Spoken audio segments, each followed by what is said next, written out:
Okay, welcome back. Solo role Mangging, Shadowdark, our ongoing Hexcrawl.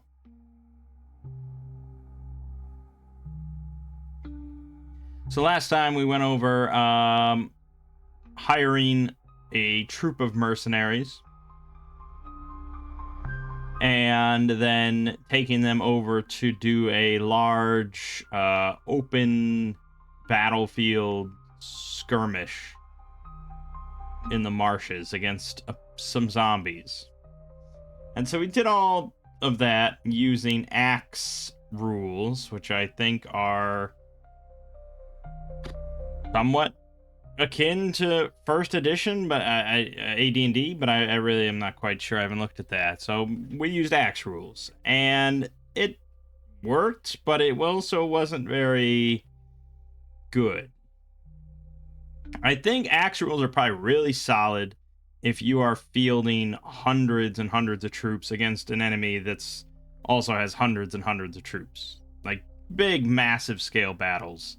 I think axe is probably kind of the level of granularity that you want. But for our purposes, we didn't even really have like whole units going into this little skirmish, so not really ideal. So we said that we killed the zombies, sort of, but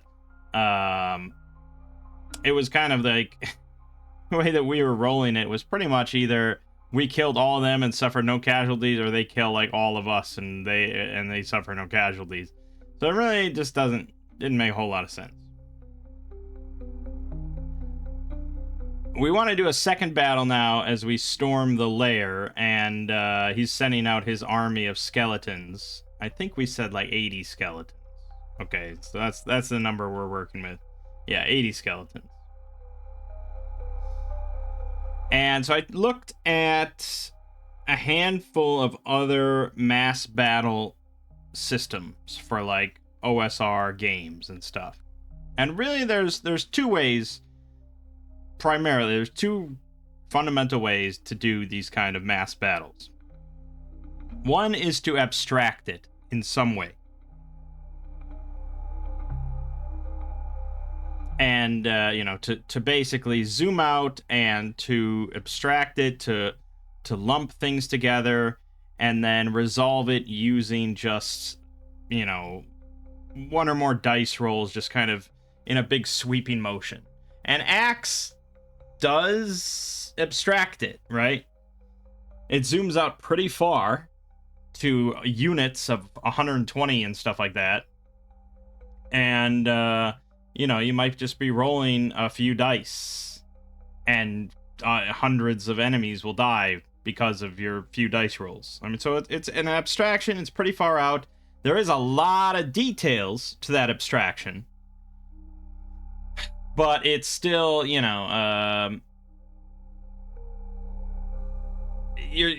still not just like moving around on a grid and stuff and fighting a battle that way. Like you're still just kind of zoomed out enough where you just throw a few dice and that resolves a lot of the combat.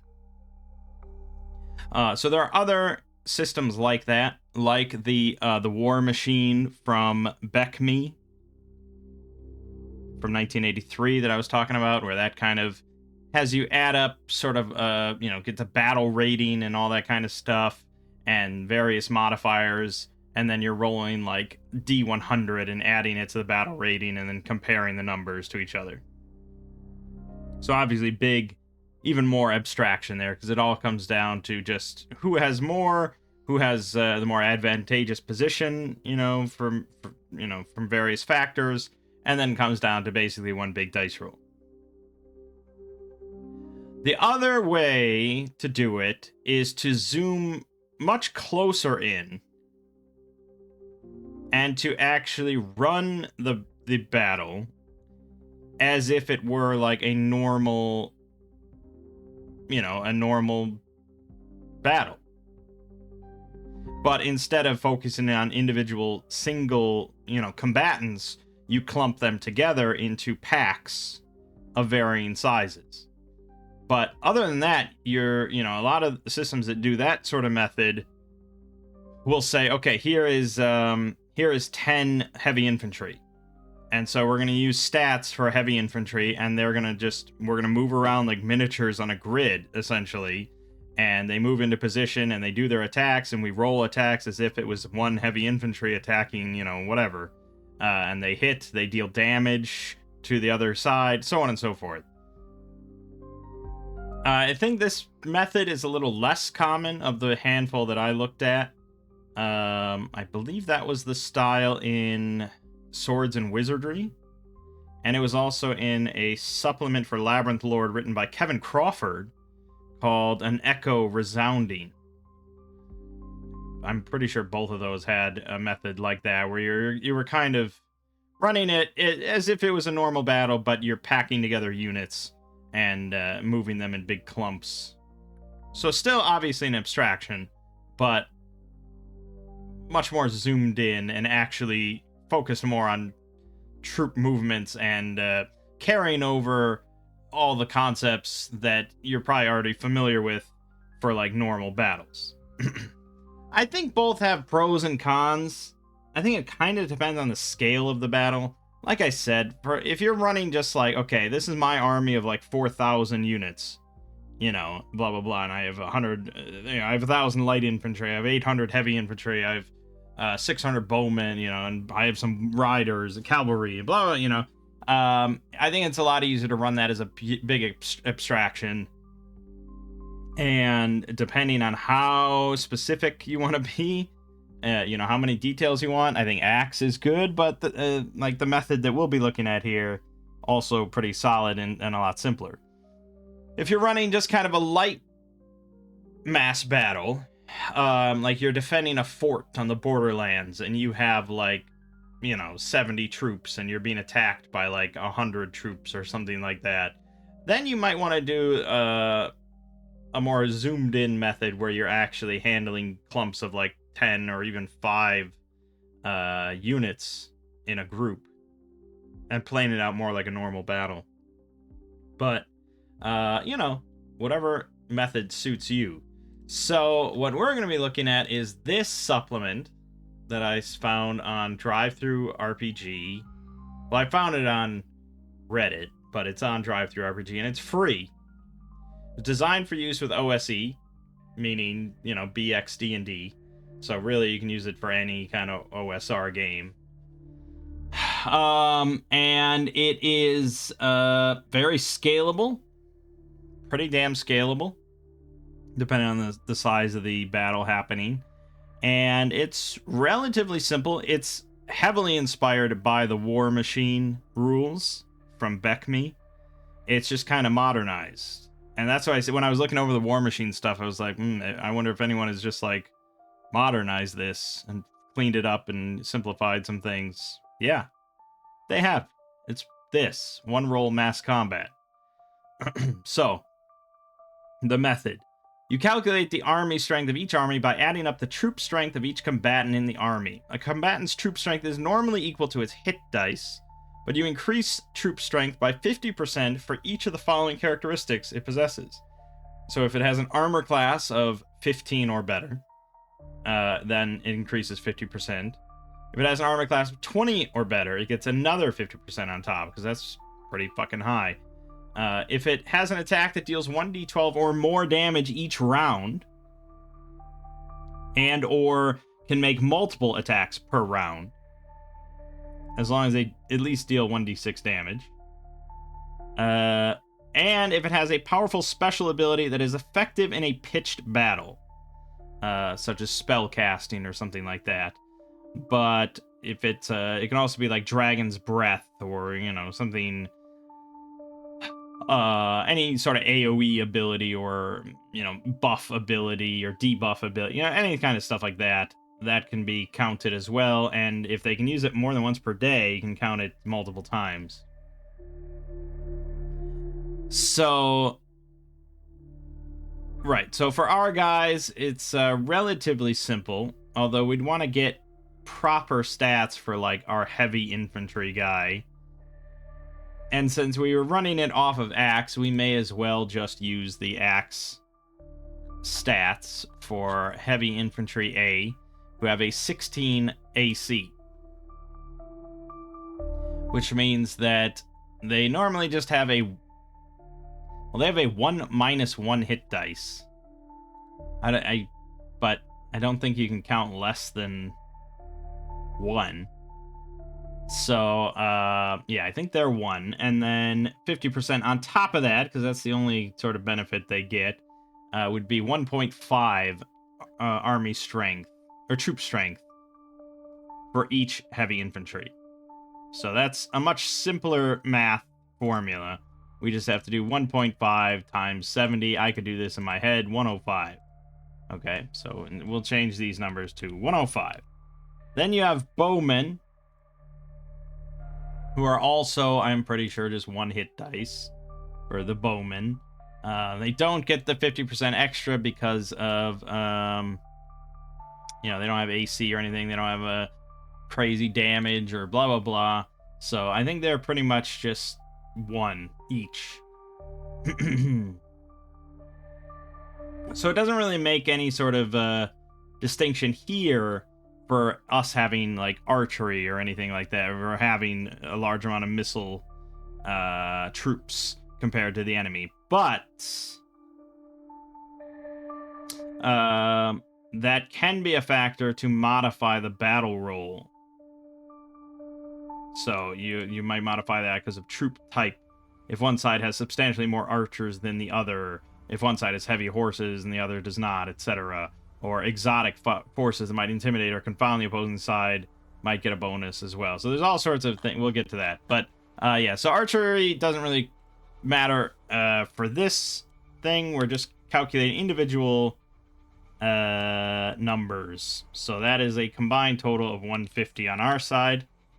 And then the skeletons, I'm pretty sure, are just going to be 80. So we do have a numerical advantage here already, which is good. Now, we could say that the skeletons have archers, and we could even up some of that balance. Yeah, I guess since we're abstracting it, that's kind of... Well, okay, so it's still 80. No matter what, it's 80. But we could count that half of them are archers. So we don't actually have an advantage on that front. All right. So then the player characters as combatants. Anyone that wants to participate in the thick of battle, the fighters and all that sort of stuff, you have to wage a certain number of hit dice up to your max number of hit dice. So we're level 3, so we each have 3 hit dice.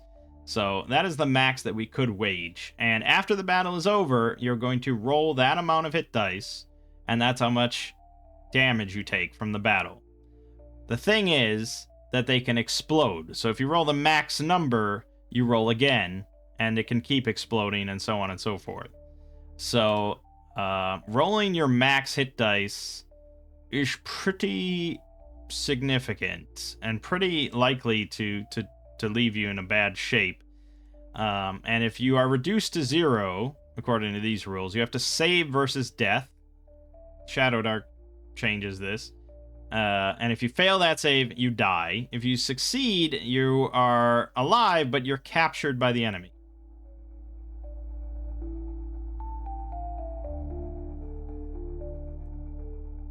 I think I would probably change it to just...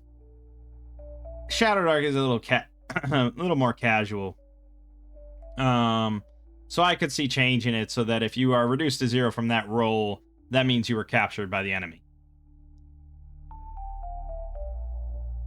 Because dying just from, like... I don't know. I mean, I agree it makes sense. Like, it's very possible to die from just participating in a pitched battle like this.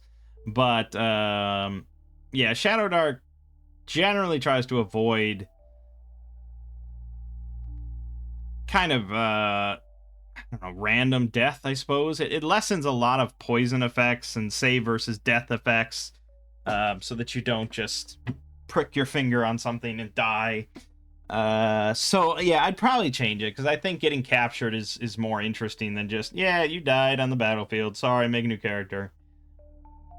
I agree, it is kind of a casualification, that is more in line with modern RPGs.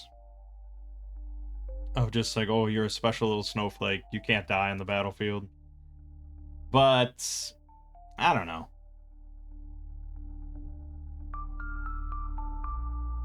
I mean, if you lose the battle and your character gets captured, it's a pretty rough spot for your allies to try and like rescue you or something. So you may just write off your character anyways. Like if the rest of the group's like, yeah, we're leaving, man.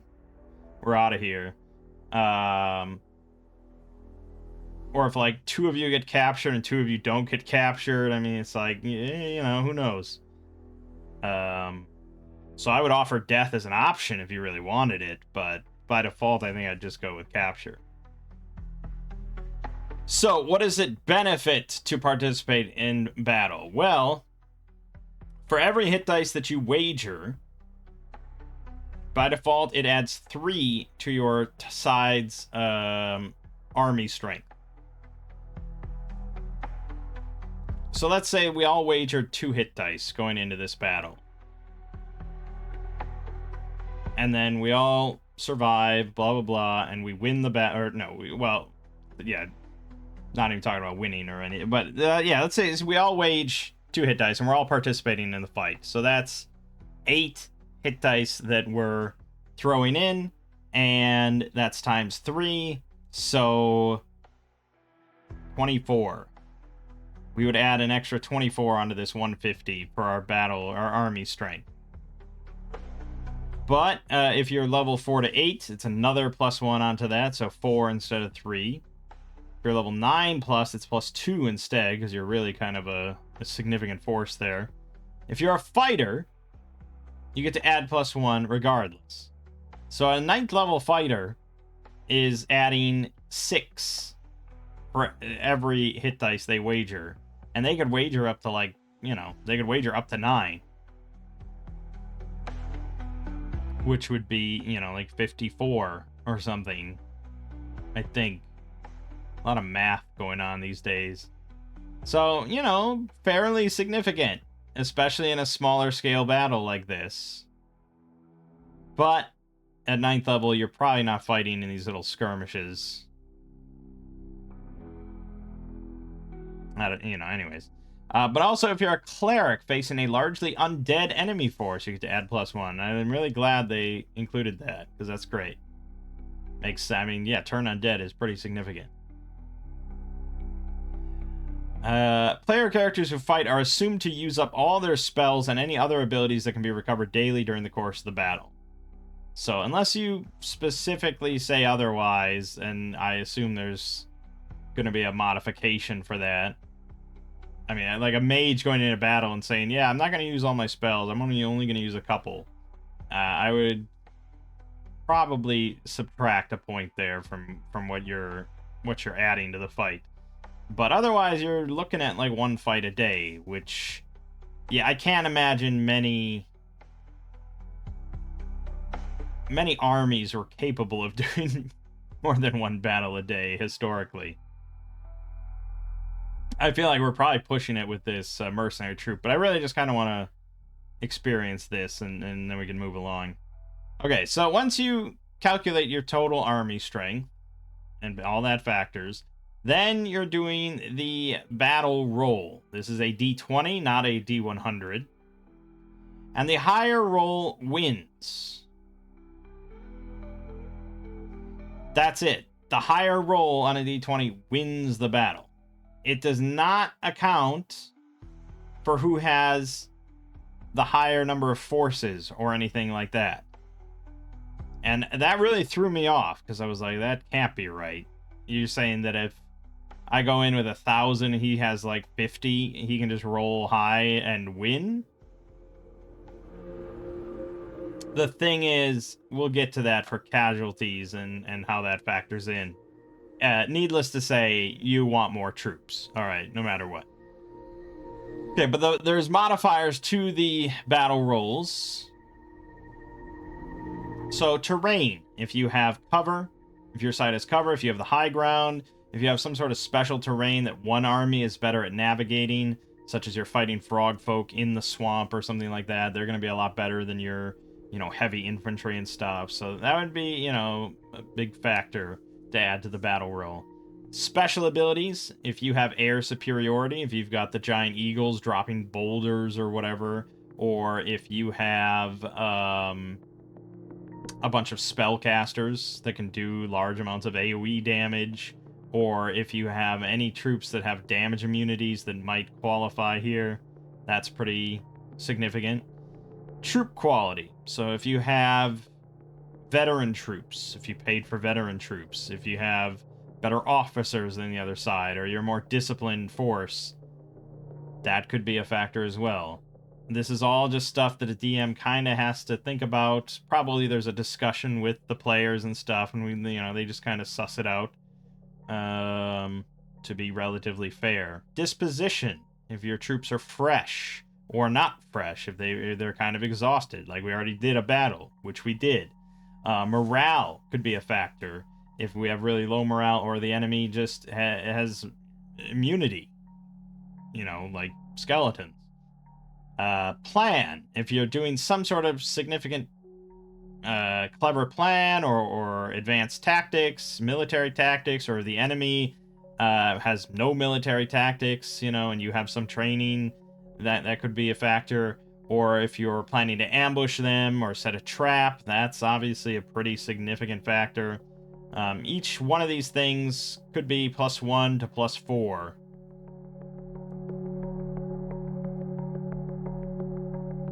Also, fortifications. So if we're going to be attacking them in their keep, depending on how good the walls are and how good it's structured and everything. And this is assuming the attackers have adequate siege equipment. If attackers have poor siege equipment, those values should be doubled. But if what they have is totally inadequate, the referee may declare the castle cannot be taken at all.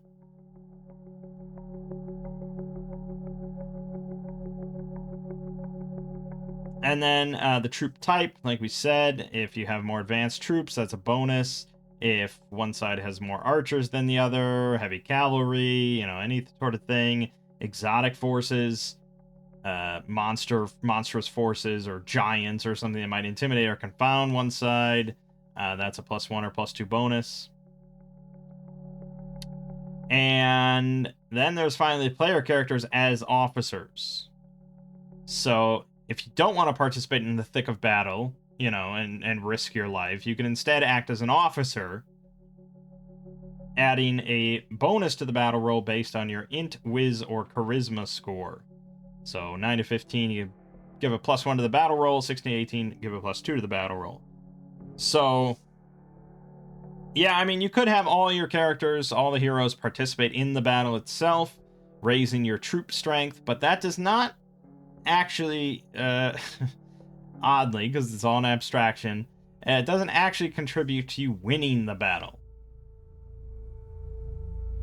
And I think the you know, the weird part is the winning. The battle roll doesn't necessarily determine who wins the battle, because that's more determined based on losses, which we're going to get to next. So the winner of the roll tends to have a more favorable, like, you want to win. Obviously, you want to win this roll, because it does matter for how many forces you lose and how many forces the enemy loses. But you can lose the roll and win the battle if you just have a lot more troops. But yeah, you obviously want to win. So instead, you probably want characters that have high int, whiz, or charisma to contribute to the battle roll instead. So you have 16 to 18, you're adding a +2 just by yourself. And I would rather that person add +2 to the battle roll rather than adding, say, like 6 or 9 maybe to the troop strength. Okay? So calculate all these things, all these factors for your one big battle roll, and it's, you know, pretty possible for you to have like +12 or whatever to the battle roll. So if you really have planned everything out and have a lot of advantages, it's very likely you will win the roll, which is good. So then we go to the results of the battle roll. And you're basically comparing the victory margin. So how much higher the winner's roll was compared to the loser. And then you are taking casualties based on that difference. And the thing is, when it says 40%, that means that your side, the winner's side, loses troops, takes casualties, equal to 40% of the opposing army. So if the opposing army has 1,000 troops in it, and you win by a victory margin of 1, you are going to lose on your side 400 troops. And the other side will then take 40% casualties based on the size of the winner's army. So if the winner goes in with 5,000 and the loser went in with 1,000, in this situation, the winner would lose 400 troops and the loser would lose 2,000 troops, which means his entire army is wiped out. But if you swap those numbers and say that the army that went in with 5,000 lost the roll, they would still lose 40%. They'd still lose 400, but then the enemy would still be wiped out and they would still win the battle. But as you go up in victory margin, you can see that it becomes much better to be the winner of the dice roll. Because if you win the dice roll by a scale of, say, 12 points higher than the loser, you only lose 20% numbers of their army. They lose 70% of your numbers.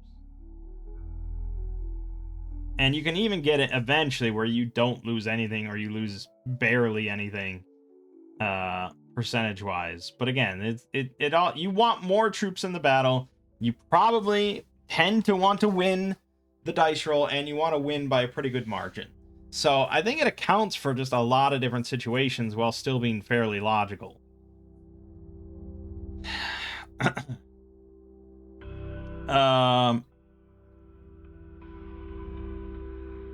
You can also press the fight before rolling the battle roll. Each side may choose whether to press, i.e., fight very aggressively. For each side that presses, the losing side's casualty percentage increases by 20, and the winning side increases by 10. In a tie, both sides go up by 10.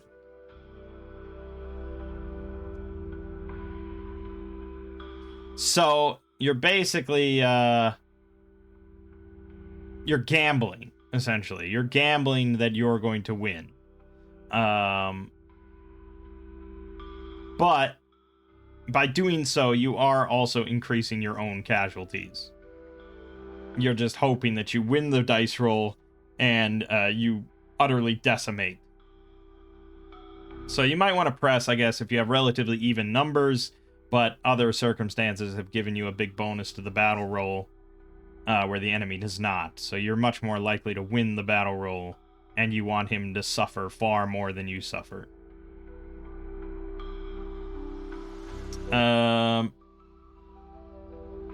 If the losing side suffers more than half of its army strength and casualties, it will give ground, losing any fortifications they might have. They kind of retreat somewhat.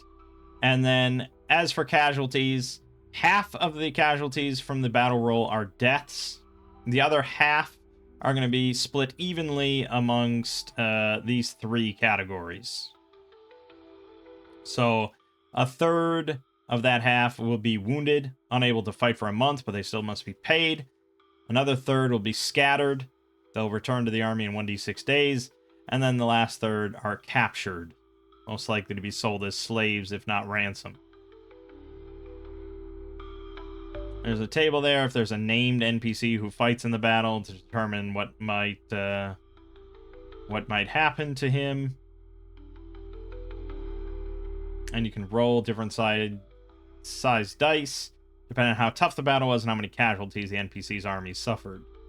Because if you roll a d4, he's very likely to be fine. But if you roll a d20, I mean, there's a 50% chance he's just dead. Then it goes into some rules for recruitment and gives some stats and gives some wages for like typical human mercenaries and stuff. So as you can see, our heavy footmen 1.5 troop strength, so we were right with that. But they put archers at 2, suggesting their hit dice of 2, which seems kind of wild. And this is like I looked at a handful of lists like this, that listed wages and stuff for bowmen and archers, and the other couple lists I looked at as well listed them as higher wages than heavy infantry. Axe really goes away from that idea by having their bowmen be 9 gold wage and the heavy infantry 12 gold. Longbowmen, I would absolutely say, are costlier, because that's really a specific soldier, you know? Yeah, I mean, bowmen do have training with a bow, for sure, but longbowmen are kind of in a different class all their own.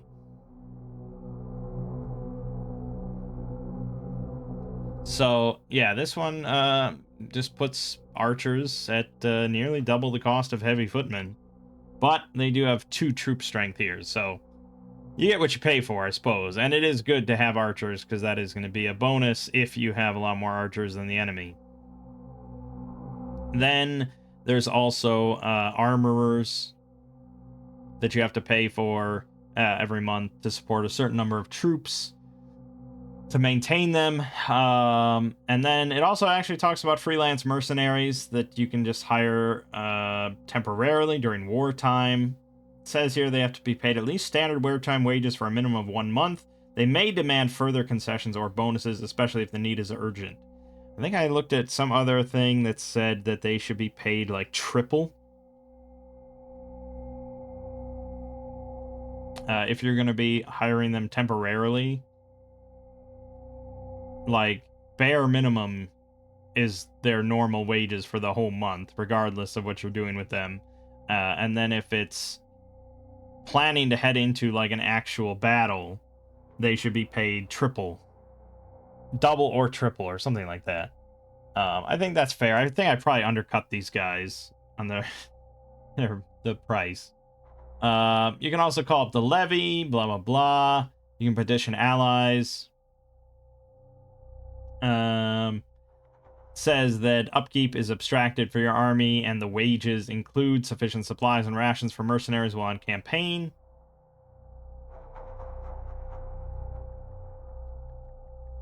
But there might be additional costs if you're traveling far from friendly supply lines, in unrelentingly hostile territory, or in barren or inhospitable lands. Then it talks about special missions that player characters can carry out during the battle. This is not before the battle.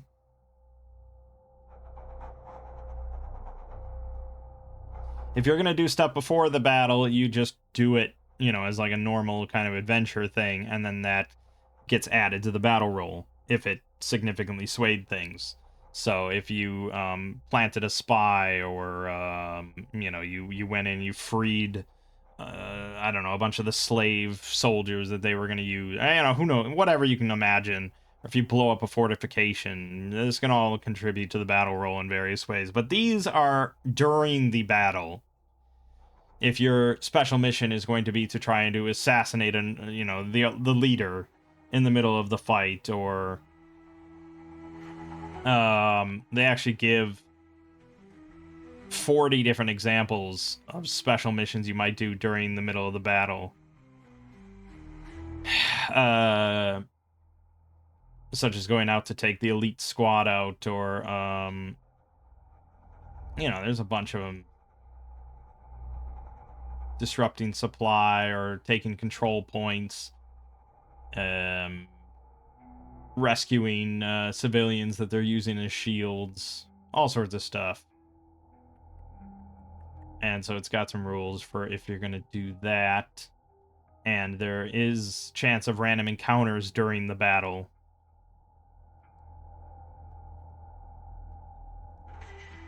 Stuff like that, you know. And then it gives an extended example of how all this comes together. And yeah, so I read all this. It's all pretty relatively simple, while still allowing, I think, for a lot of customization and covering a lot of different scenarios.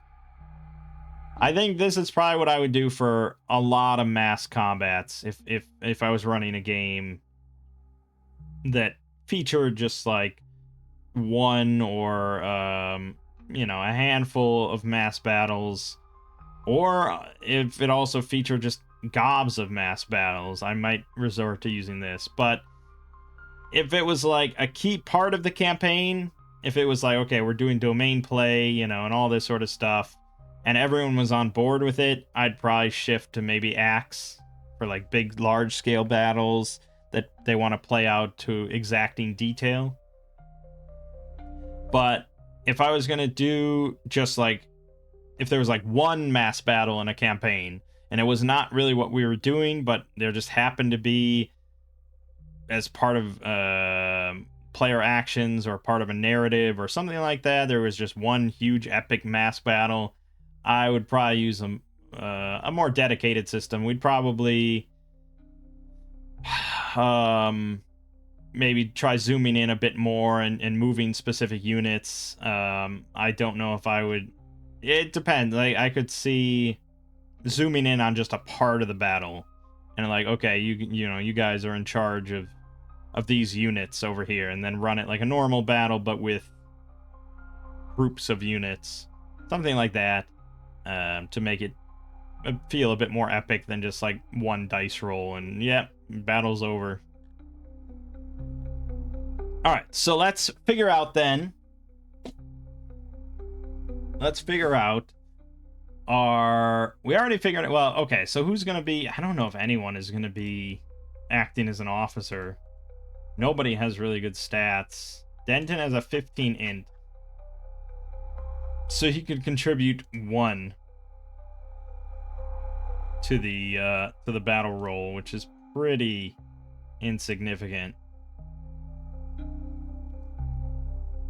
So I guess I'd rather he. When did we take damage? Oh, from fighting those zombies. That's right, that does count. Okay, let's, while we're marching over, I guess we'll heal. So she's gonna try to cure wounds on Denton. Fail.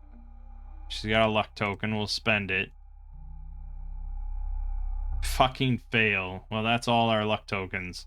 So she heals him for 5.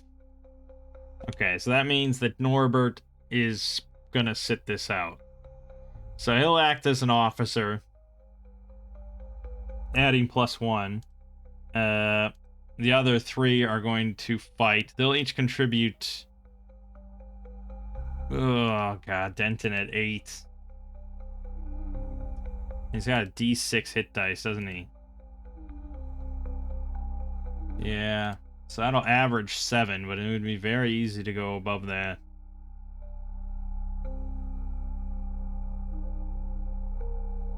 Fuck. Alright, he'll just contribute 1. And Clara, also pretty iffy. But she'll contribute 2. And Grim will contribute 2. So for Denton, that's going to be 3. For Grim, that's going to be 8. And for Clara, it's going to be 8.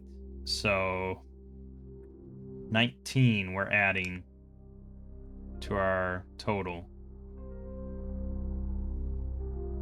150 plus 19. Okay, so that's all good. And now the various modifiers to the battle roll. Now, I said that he was launching, I think we rolled on the Oracle or something. I think that was what this roll was, that he was going to launch his skeleton army out at us. Which was dumb, but he's like blinded by anger at you know, that his position is threatened, and I don't know. I did it mostly just to make it easier. Because really, like, if he stayed in the fort, we have no siege equipment of any kind. We'd probably just have to leave. So we're just doing this so we can do one more mass battle, and then we'll let it sit. So he's making a big fucking mistake. And he's launching his army out at us. So I don't think the terrain has any factors here.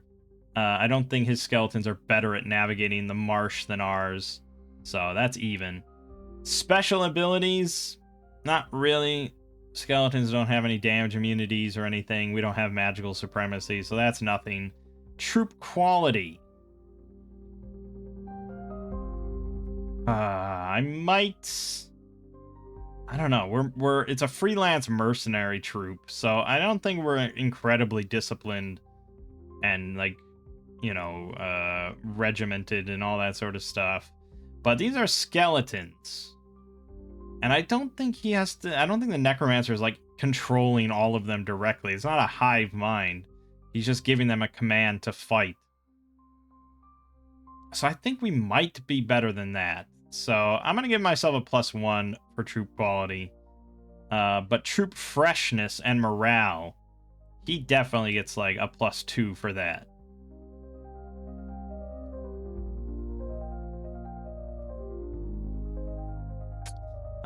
As for orders, tactics, things like that, not really. I mean, this is a pretty open fight on a battlefield. There isn't anything clever going on here, so I think that's nothing. Fortifications don't matter. I said that he has like 40 archers, so I don't think that really matters.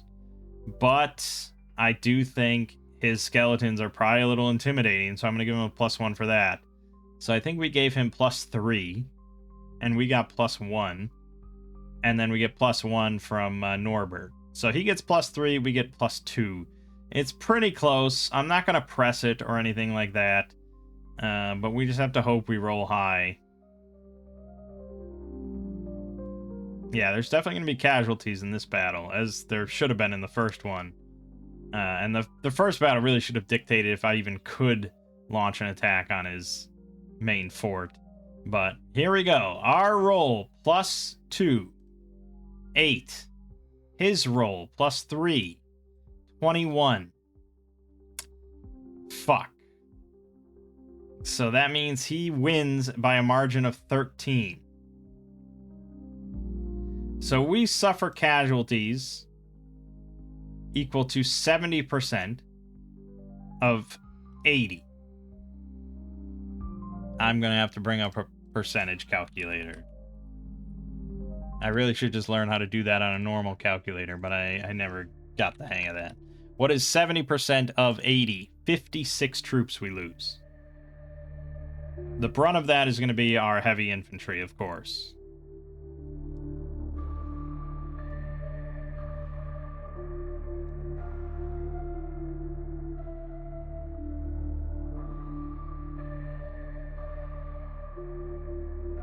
Oh, no, okay, no, it's not numerical. It's based on the army strength.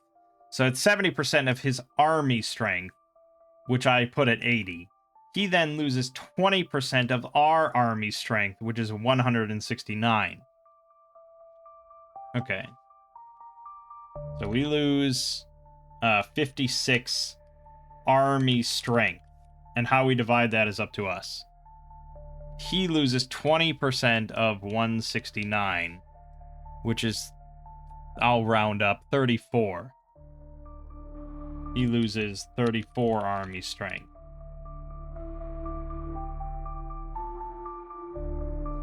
So each heavy infantry is 1.5. So if we lose 20 heavy infantry, that counts for 30 of this value. I think we gotta lose like 30 though, because that would be 45, and then I could lose 11 bowmen. Alright, we lose 30 fucking heavy infantry. Meaning that this is now... yeah, 60. And then we lose 11 bowmen. So that's 34. And that puts us at 94. Is that right?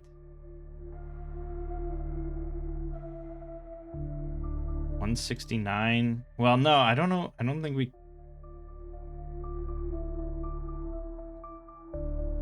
No, because that number is always a constant. 50 minus 56 is 94. That is correct. Okay, we're good. And then he just loses 34 skeletons, putting him at 46. Yes. So now our combined total is 94 plus 19, and his is 46. We still have a numerical advantage here, but ouch. And so half of my losses are dead, and then the other half are wounded, scattered, or captured.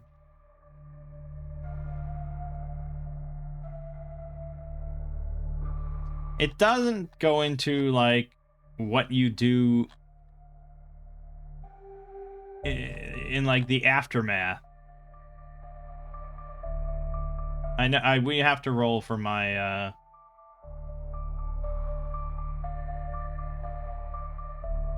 we have to roll for my guys. But yeah, it doesn't really go into much about the aftermath. It just says that if the losing side has to give ground if it suffers more than half of its army strength and casualties. Like, honestly, I think you probably can just do another roll, because it's not like, well, that was a good fight, gentlemen. We're gonna leave now. Like, there's still capable fighters on both sides, so I think you just go again and recalculate everything. But let's roll for our guys, because we probably can't participate in a second battle, and that's going to be significant. And I might have to do a morale roll for this whole mercenary army, because they might have... That was pretty rough. That was not a good roll. The skeletons kind of overwhelmed them. So this doesn't really go into morale at all. It does say that freelance mercenaries are unlikely to be as reliable or loyal. So we could go back to Axe.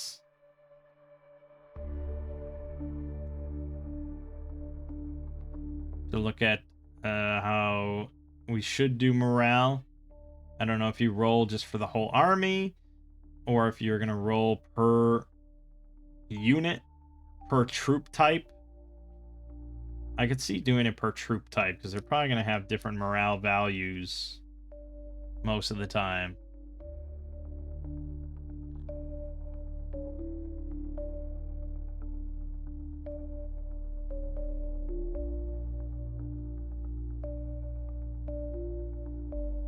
Armies do not, as a rule, fight to the last man. Instead, they suffer a gradual loss of morale, becoming increasingly disordered as casualties mount until eventually the army is swept away in a rout.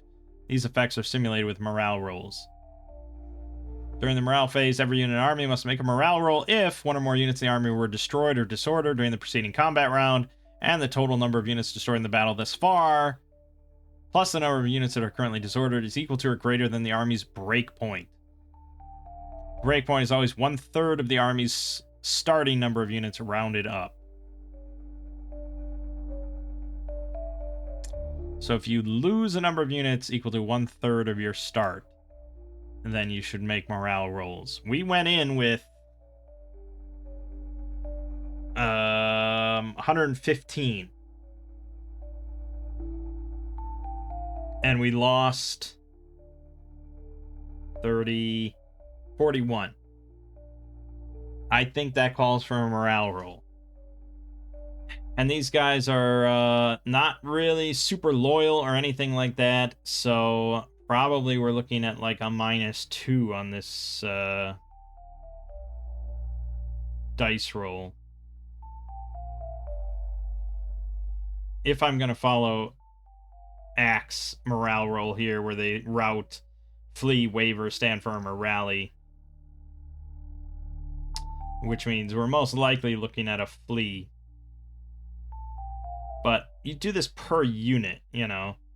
And we're not really breaking things down to units. So I really wish that this had some mention of morale.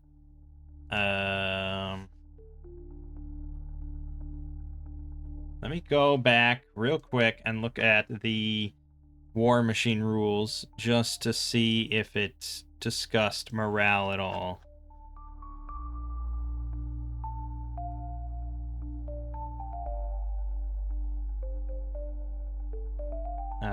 Wherever those rules were.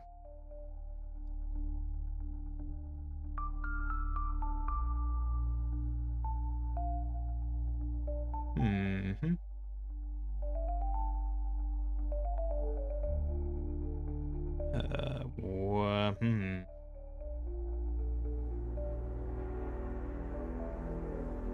I'll find it. Here, mass combat.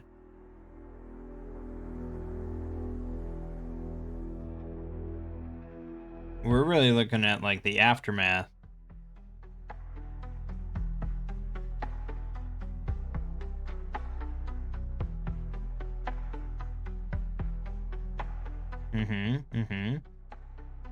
Fatigue, uh-huh.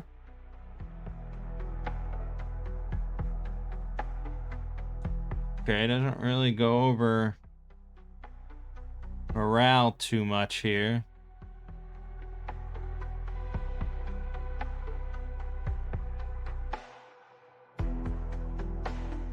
Nope, didn't mention morale at all. Seems weird not to have it. Because, yeah, it's unrealistic to just keep fighting to the last.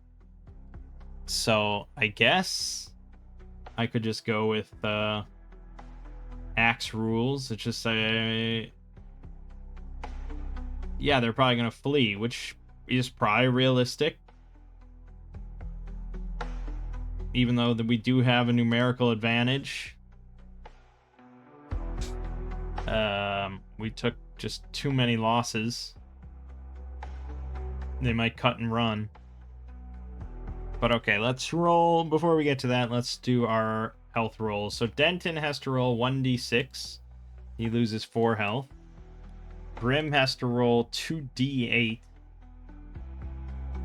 And as long as one of them was an 8, so he has to roll another d8.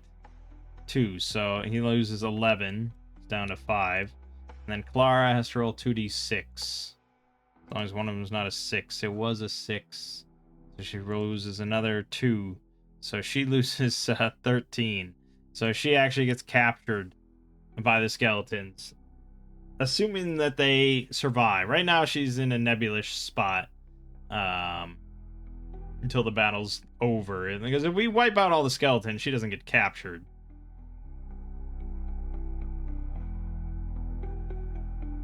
Unless it's just like 2 skeletons are just like carrying her body back into the fort or something, and they're running across the field.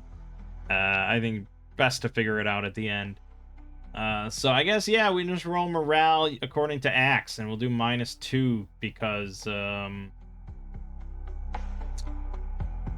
well, let me see. Let me just see their heavy infantry A. Okay, they have morale of 0, so we'll do -1. 2d6 -1. 2. Okay, that is very bad. I think this is over.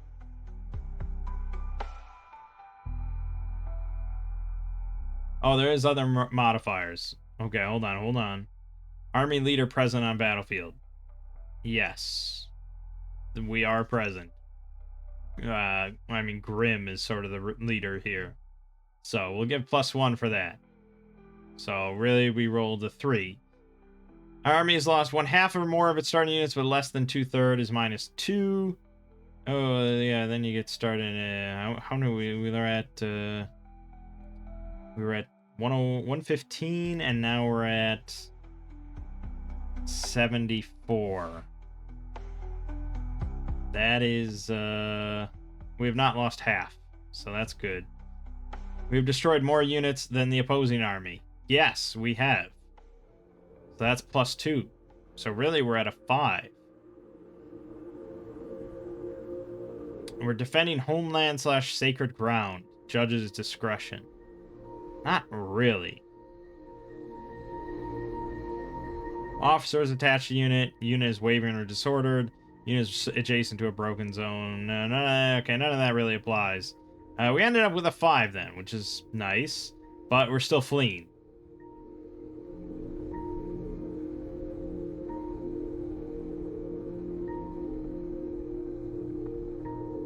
So, according to this, it retreats in disorder. Movement into the reserve marked as disorder can't be redeployed until rallied. If the battle ends before the unit is rallied, it counts as routed.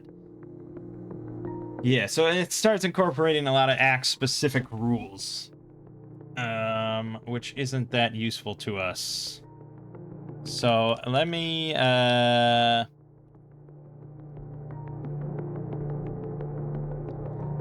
just check something else real quick.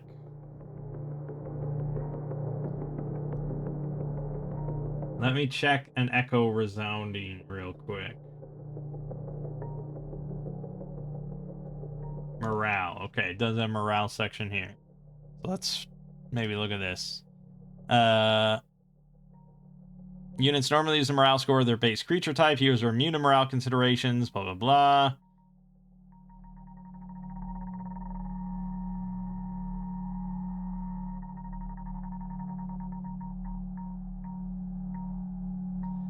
So again, at Echo Resounding, you're breaking up units,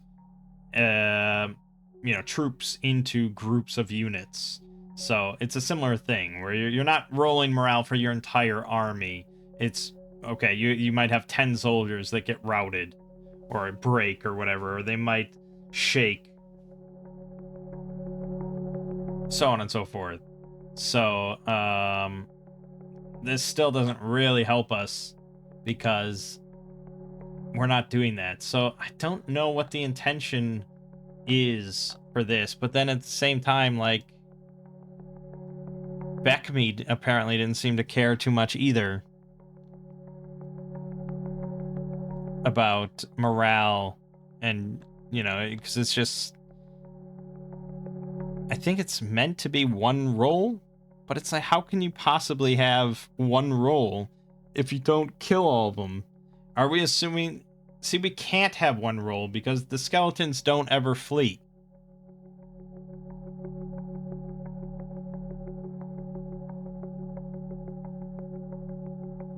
They don't rout.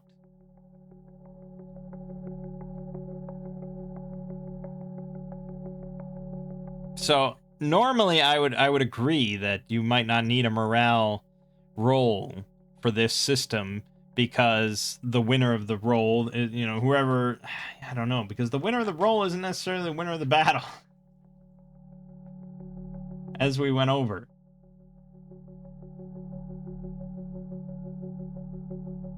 It does say the losing side gives ground if it suffers more than half of its army strength in casualties.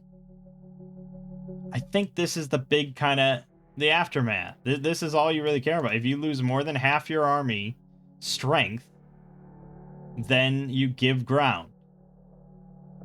And we could just leave it at that if that had happened, but that didn't happen.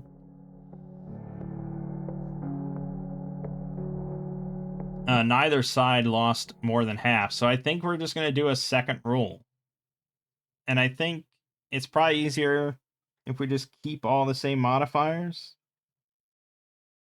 The only thing that's going to change, well, honestly, you could, I don't know, it's not really, this isn't a perfect solution, and it doesn't help that we're fighting skeletons that don't rout or anything like that, and they're just going to keep fighting. But I guess until I lose half my army strength, I'm not even going to sweat it. So, I'm just going to do a second roll, everything the same, and I'm going to keep, let's pretend that we didn't roll for damage yet or anything for our characters. This is just like, basically we did the first 10 minutes of the fight, or the, whatever, and this is now the second half of the fight, because this really should resolve something here, one way or the other. Maybe the skeletons don't rout, but the necromancer will then flee, or I didn't really want that to happen, but I don't know, we'll see something. Or maybe we do enough damage to the skeletons that we can just kind of hand wave it and say that we win from that point.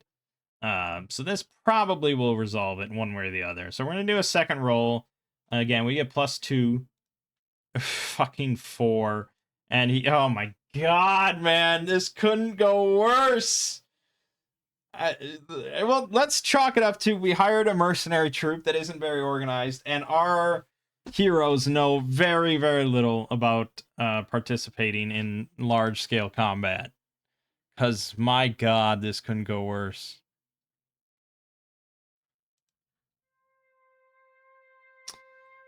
Okay, well, let's figure the margin there. 19 to 4 is a margin of 15. So we are now going to lose 70% of his number, which is 46. 70% of 46 means that we're going to lose another 32 army strength.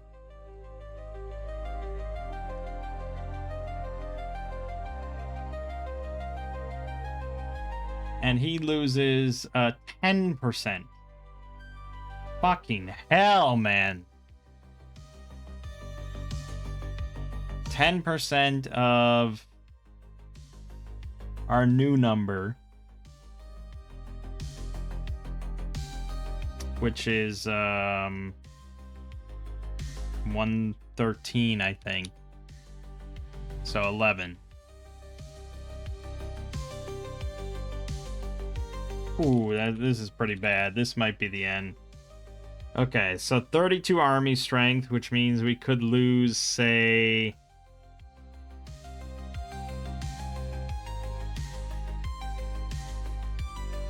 $20 more heavy infantry. No, let's go 16. Yeah, 16 more heavy infantry. So we're down to 24. And then 8 heavy bowmen, down to 26.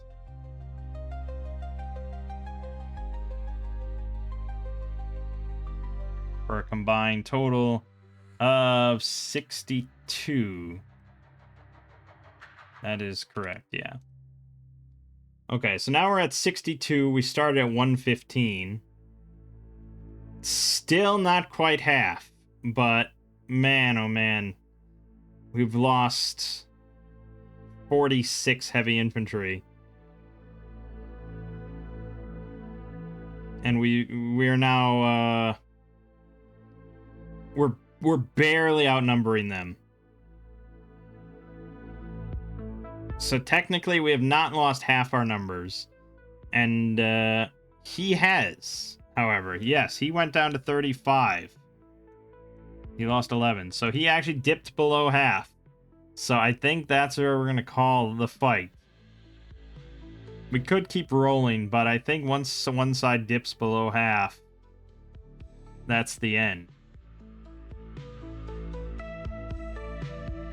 Usually that's going to mean that they like surrender or they flee or they... Well, probably one of those two. They surrender or they flee. Depending on whatever the DM decides or so on and so forth.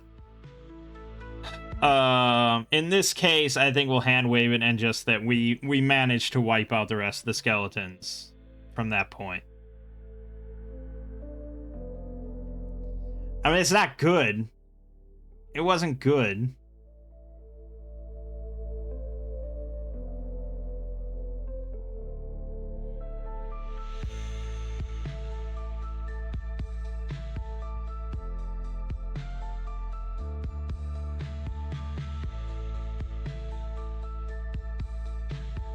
Yeah, I mean, we didn't really outnumber them that much. But we did contribute 19 on our side by participating directly.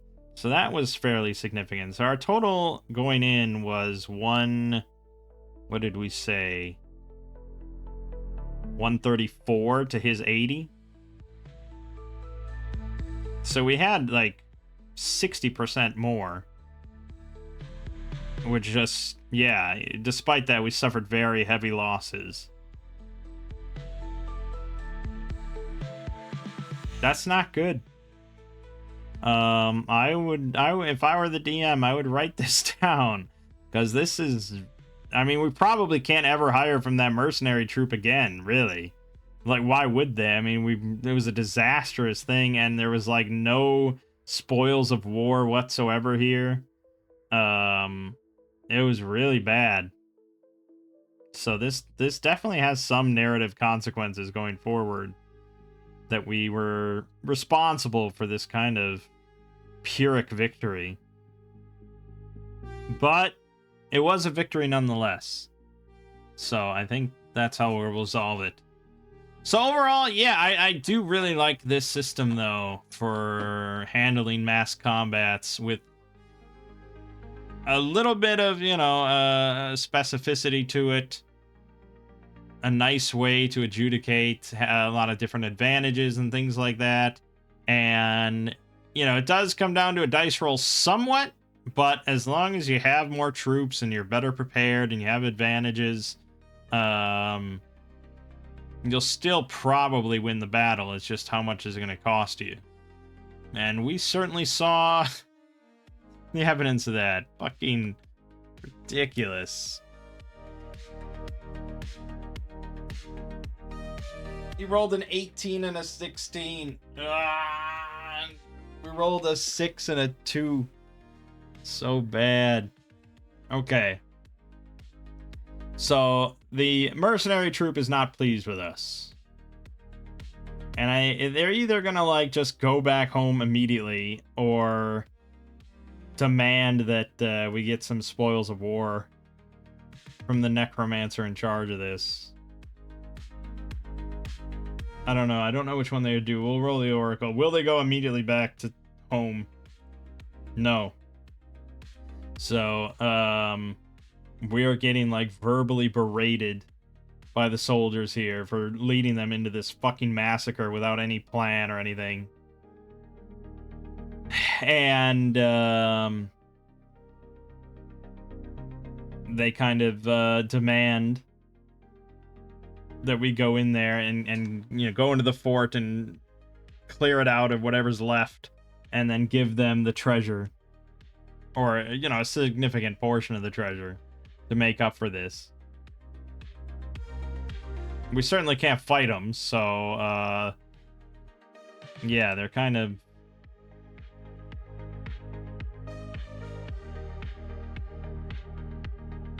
in solidarity together on this.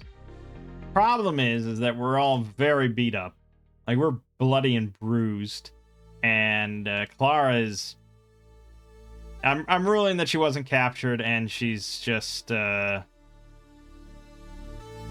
don't know. I mean, technically, we should make a death saving throw, which doesn't exist in Shadowdark. But if it did exist, it would be like a DC... I don't know, maybe relatively nice, and just make it a DC 9. Con save. And then if she fails that, she's dead, which if I rolled this, she would make it.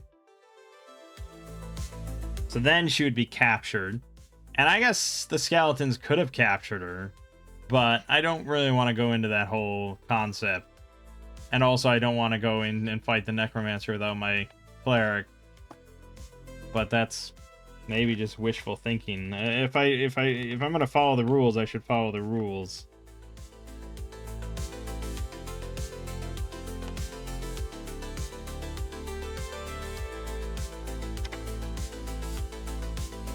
Fine. We'll follow the fucking rules. Fine. Clara got captured. Some of the skeletons managed to knock her out and carry her back into the fort. And it was in the middle of the whole big melee, and we didn't really notice until it was too late. So, we're desperately looking around for her, and we suspect she got captured. Maybe some soldier happened to see it. So she's in there, and she's captured by the necromancer now. He's gonna do foul experiments on her. I don't know. So we're in a pickle because we're very damaged. I mean, Grim technically should probably be at full health because he has black silver. But I guess not necessarily. It is possible for him to get pretty damaged.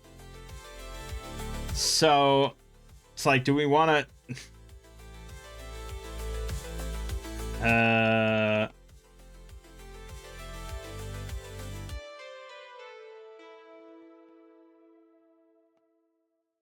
Let's see. Let me think here. There's so there's there's exactly 50 men that survived. Okay, so let's say that we promise every man standing here 1% of the value of the treasure that we obtain from there.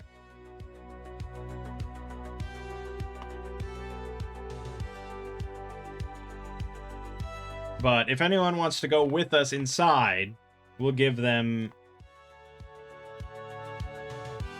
5% of the value of treasure we find. If any of them want to volunteer. So, how do I want to decide how many volunteer for such duty? Probably a pretty small number. They don't really trust us at all to lead them into battle ever again. So probably a pretty small number, but some of them are going to be fairly desperate, and it sounds like it could be quite a bit. So we'll do a D4 roll. One fucking heavy infantry guy is going to go in. I'm going to just roll him up quick as a level 1 fighter.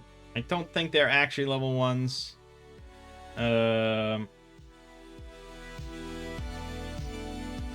But I'm just going to roll him randomly as a level 1 fighter.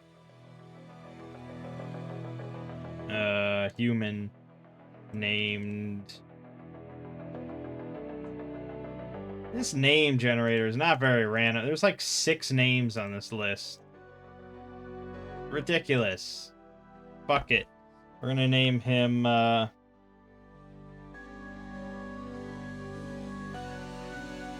Valorum. Valorum. He's a crop farmer. And we're gonna roll his stats randomly. Oh god, that is abysmal. Okay, that's something at least. Okay, and then we'll just use heavy infantry equipment. No, not that. Heavy infantry A, they get a spear, sword, shield, bandit, plate armor. So we'll go spear. Okay, rolled real good health. And we'll give him +2 to strength. Perfect.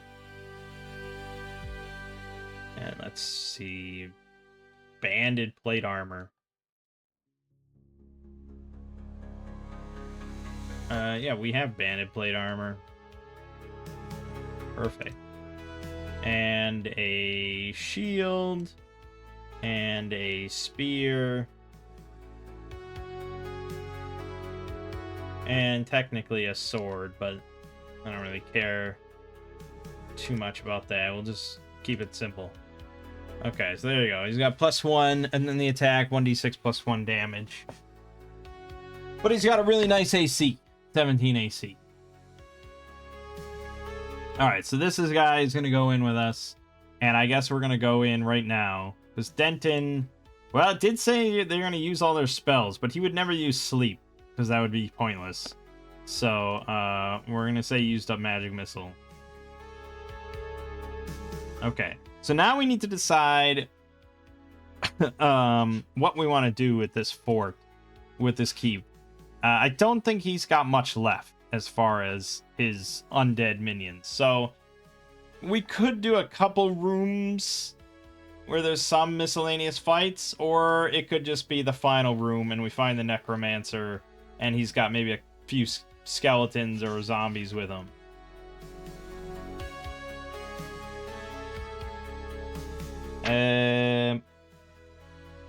And then we'd have to decide on, like, stats for a necromancer.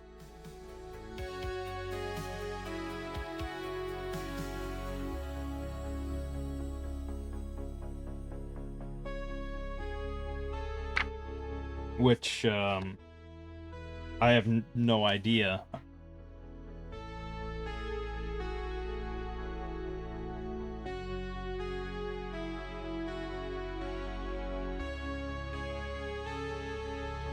I have no idea. I mean, he's like a little pissant necromancer, right? He's not very impressive. But he is commanding a lot of troops. So he is kind of impressive, really. Maybe this is way out of our league. I mean, what sort of spells would a necromancer have?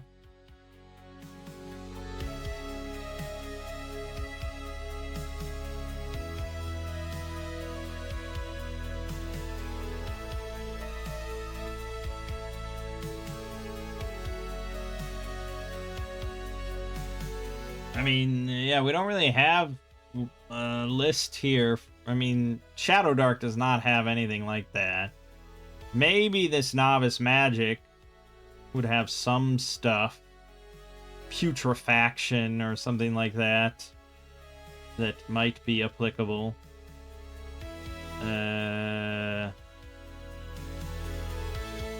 Summon Shade. Shadow Void. I mean, there could be some spells here.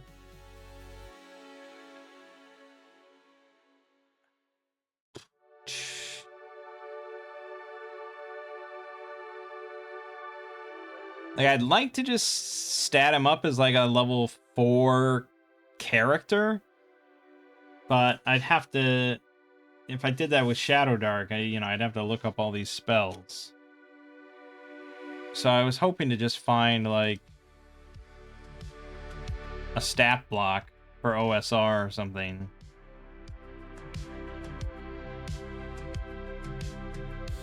I found a Glog character for a necromancer, but that's not really what we're looking for, although he's got very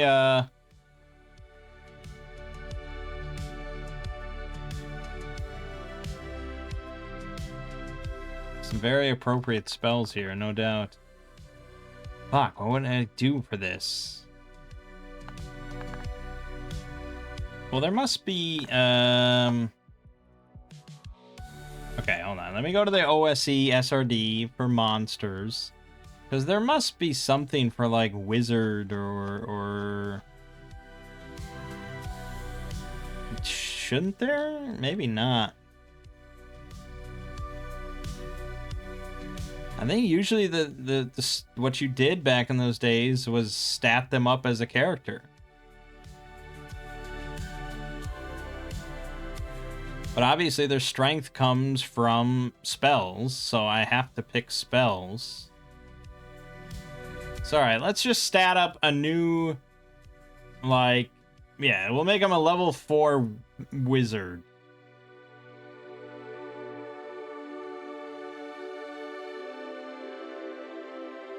And we'll just pick wizardly spells that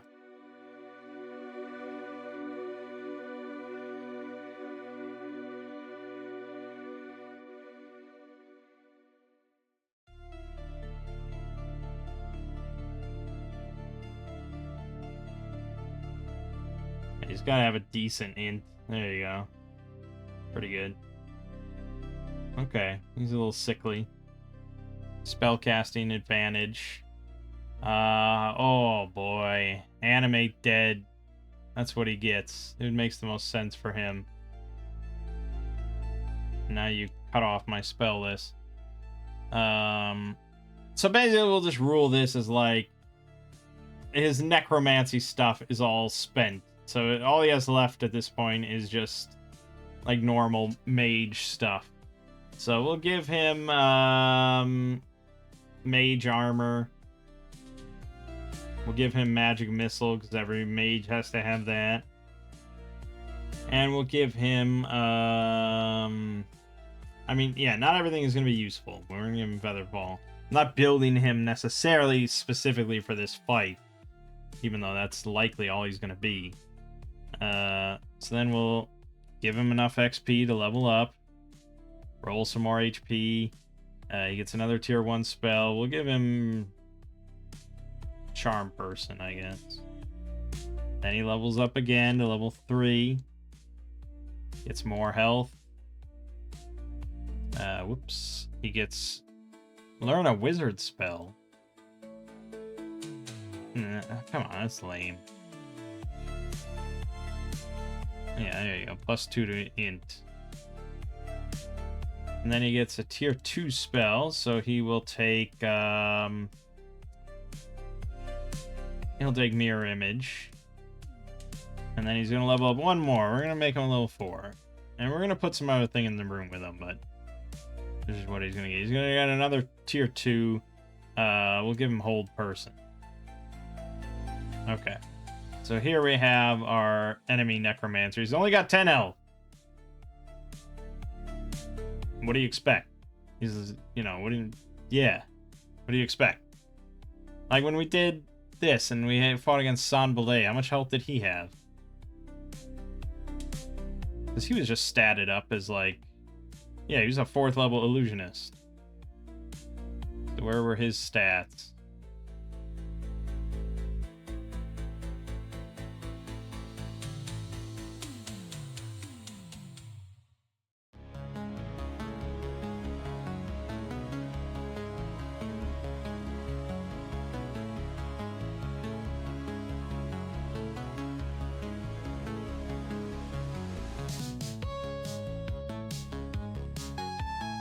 Here. Yep. He had 11 HP. See? Yeah, this idea. I mean, if you had a human enemy that was really of any significance, even these smugglers, you statted them up as like whatever level of character. You know, if you had a bunch of just mooks or whatever, then they were all 1st level fighters, and you gave them all the same stats. You didn't really care about their strength or int or something, but hey, notable character. Yeah, you rolled up a 4th level illusionist. You had stats for him. You had all that, and it was all accurate. It wasn't just like, okay, this guy's a big necromancer. He's going to have like 80 HP, so it's a significant boss battle. Like, no, that's not how it works. He's just a 4th level mage. And if you want it to be really insane, then sure, make him like a 10th level mage and he'll just decimate you, but yeah. Okay, anyways. So then, yeah, we got a lot going on here.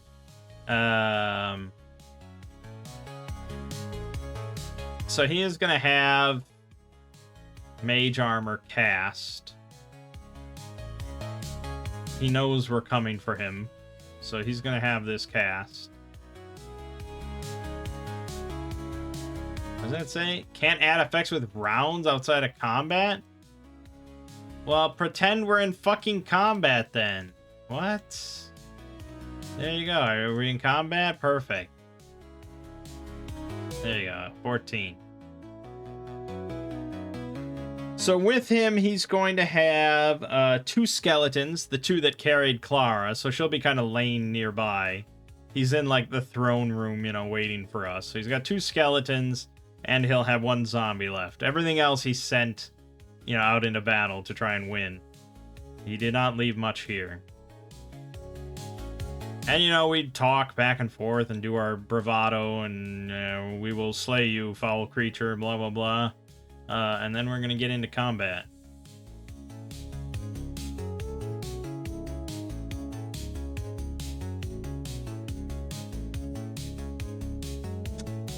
Yeah, that's pretty much it. No surprise or anything like that, and we're just going to roll initiative. So we get a +1.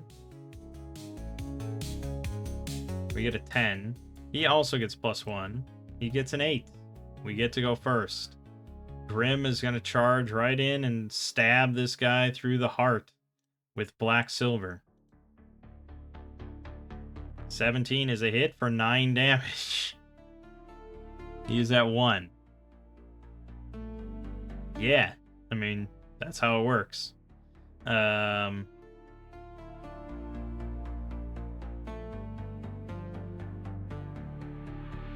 guess Denton will charge in as well and slice him with Fate's Crescent. We're sick of this asshole, but we missed. Okay, see, if I had Magic Missile, but I had to give that up. Fuck. Alright, he's gonna throw the hand axe. End it. Nope. Now it gets a lot harder.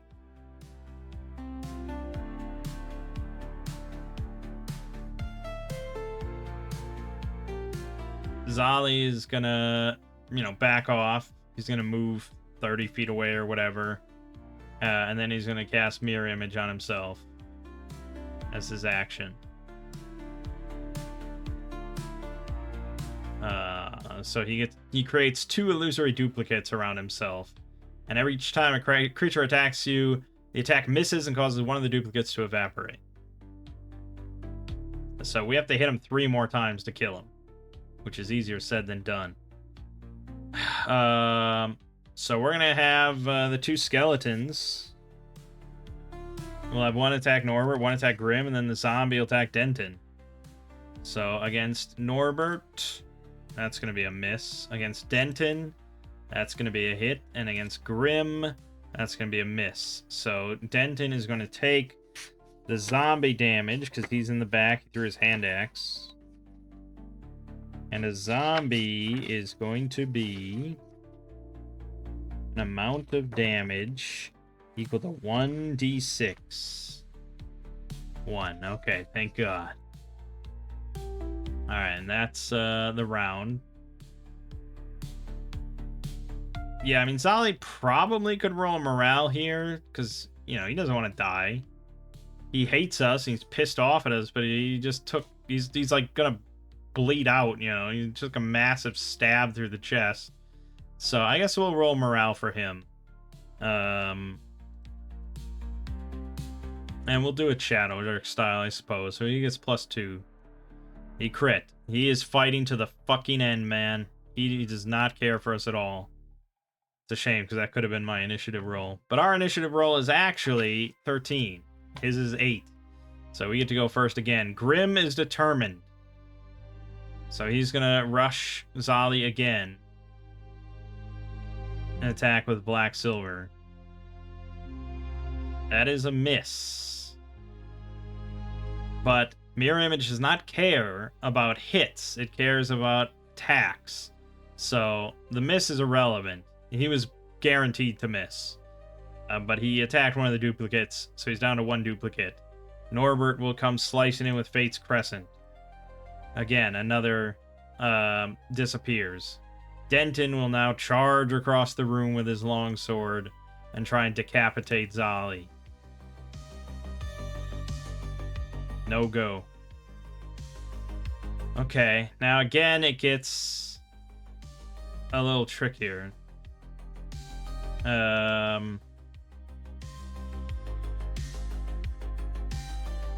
He can't charm any of us, because that's level 2 or less. So he doesn't have many options here. He's gonna probably use Hold Person.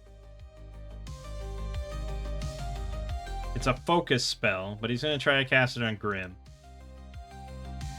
He succeeded. So Grim is held. He's paralyzed as long as this guy focuses. So he has to reroll this every round. And then don't know what happens if he gets... Well, if he gets hit, he's dead. He's got no more duplicates now. So he is... As long as he takes 1 damage, he's dead.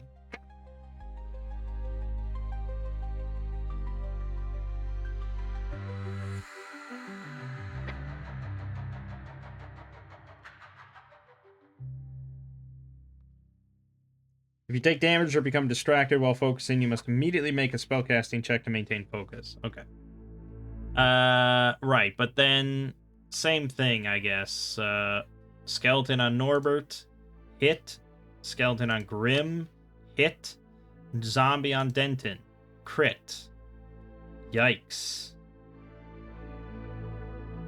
I think Denton's going down. Norbert's probably going down. This might be a TPK right here. Those are insane rolls. Look at that. 17, 18, and 20. So against Norbert, 1 damage. He's still standing. We can do this. Denton, I think, is going to have to take 2d6, right? So the crit. That's usually the rule. So, yeah. Pretty certain. So he's almost... I have to roll double 1s. I didn't roll double 1s. He's down to 0. And then Grim takes a d6. He's down to 2. Okay, new initiative.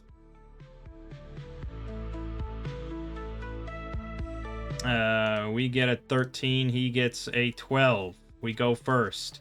Norbert is all in on cutting down this evil necromancer. Come on, baby. Come on, baby. Crit! Well, no, not a crit, but definitely a hit and definitely fucking slices his throat open. Done with that. And since the necromancer is responsible for animating all the undead, they instantly just collapse to the floor. Combat over. Denton has 2 rounds now to survive. He rolls a 15. Grim is free, so Norbert's going to try to stabilize. Fail.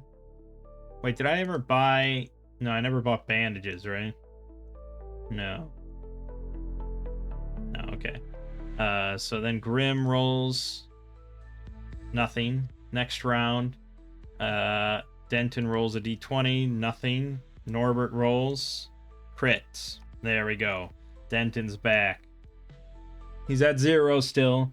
We do get a luck token, so we'll give it to Clara. Okay. Whoo, doggy.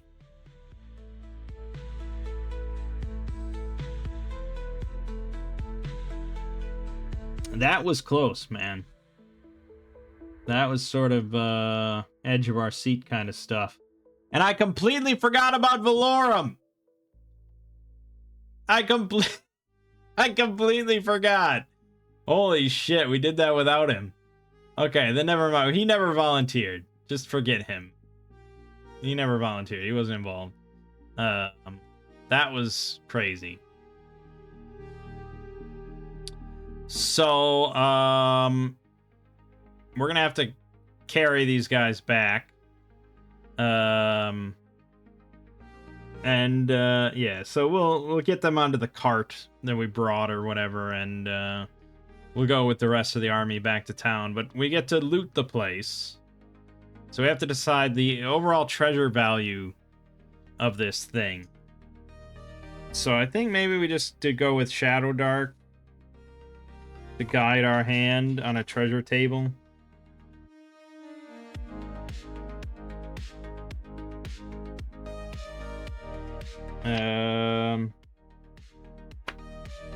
It's funny, like, how much lower value these treasure tables are compared to OSE. Because, okay, so usually you're meant to roll, like, the level of the enemy and stuff. So, like, you roll on the treasure 4 to 6 table here. Like, the lower half is, like, 20 gold, 30 gold, 40 gold. The upper half, you're looking at 60 gold, 80 gold. Maybe you get, like, a 3rd tier spell scroll or potion of giant strength. If you roll 96 or 97, you get a +2 magic armor. If you roll 100, you get a +2 magic weapon. So it's, like, the tippy top of what you could possibly get. So you're mostly looking... Say I rolled on this, like, 3 or 4 times. You're probably looking at about 200 gold on average. Compare this to an OSE treasure table. I don't know exactly the type that we would roll on, though. That's the problem. Like, I really have no idea how to even decide what this... really, like, the best thing that we could look at is, like, an adventure. Like a module, and sort of what the finale is. So if you remember what we got from the finale of the first part here, Sanblé had the 750 gold worth of gems on him. And then there was 75 gold bracelet, a bunch of bolts of silk, which was worth, like, so 5 bolts of cloth and 8 casks. So we didn't even take that, but that's 500 plus 400. So it's like 900 gold worth of that material. And then there was the other stuff that we did take, which was 300 gold and 250 gold. So 550. So I think, honestly, like over 2,000 gold, plus there was the reward from the town council, which was supposed to be 4,000. So pretty easy, I think, to walk out of that end scenario with like 6,000 gold.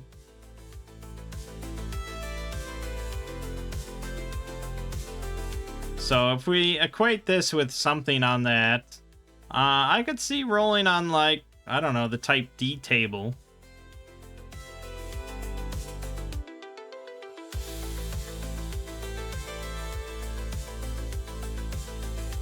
Yeah, let's try rolling on the type D table. So it has a 10% chance of copper. So if we roll 1 through 10 on this, no. It has a 15% chance of some silver. No. It has a 60% chance of some gold. No. Oh, God. 30% chance of some gems. No. 30% chance of jewelry. No. 15% chance of 2 magic items plus 1 potion. Yes. Okay, we really got kind of screwed there. It's a weird system because it does mean that it's kind of quite possible to get nothing. And I guess it is possible this guy had nothing on him, but he happened to have 2 magic items plus 1 potion, which is annoying because if he had money, then we could easily share that with the mercenary troop. So these magic items we're gonna have to sell in order to pay the whole mercenary troop. And we promise them 50% of what we find. So basically, we will have to sell 1 magic item and keep the other, or sell it ourselves. So what do we want for magic items?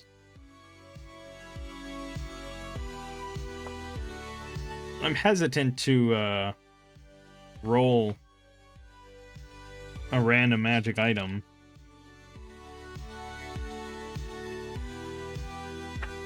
But I guess last time it gave us the Wand of Wish, which was pretty sweet.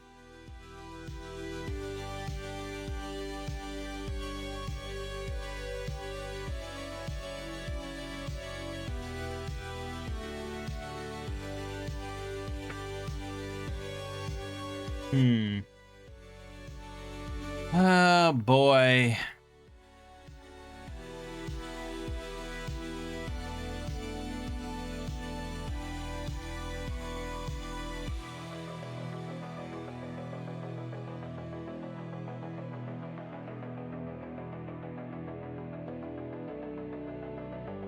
You know, usually I guess you probably want more interesting magic items, right? That's generally what you're looking for, rather than just, yeah, it's a +1 sword.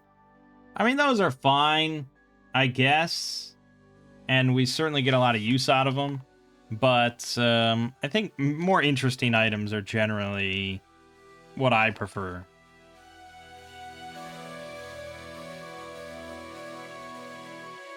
So here's a list from a blog of D100 oddities. So let's roll on this just for something different. Okay, so our first one of 2 is the Echojector. Hears up to 10 seconds of sound and repeats it at vastly increased volume on command.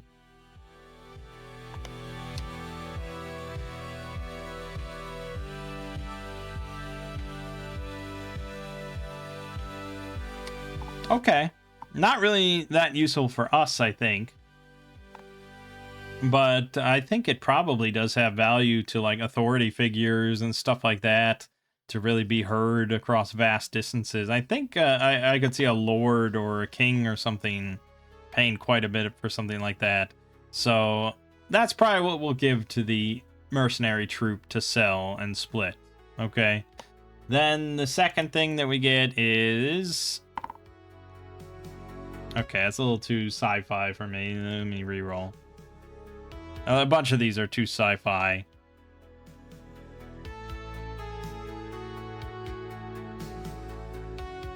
Okay, that's just weird. That doesn't really... Okay. Well, a lot of these are just meant... Yeah, I don't know. They're a little too weird, I think, a lot of the...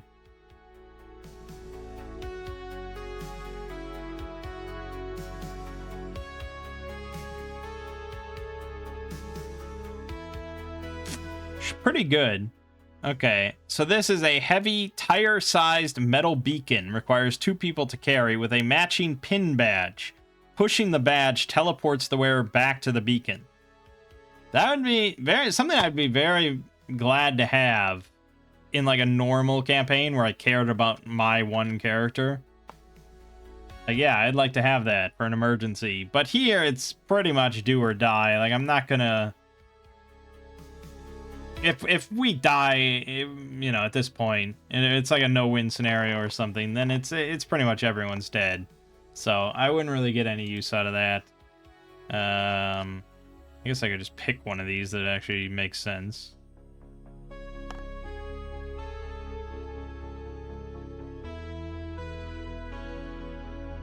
Yeah, these are all a little too weird. Maybe I can find a better list.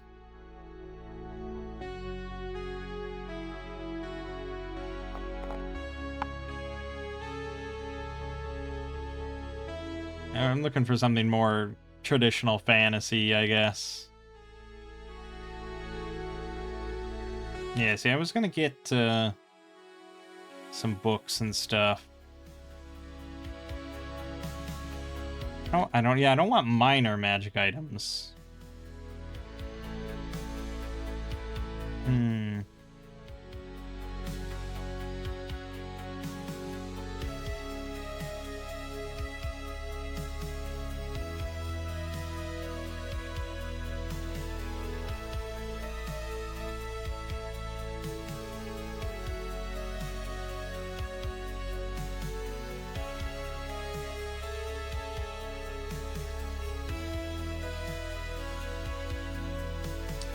Oh, the OSC Advanced Fantasy Treasure Book. That might be good.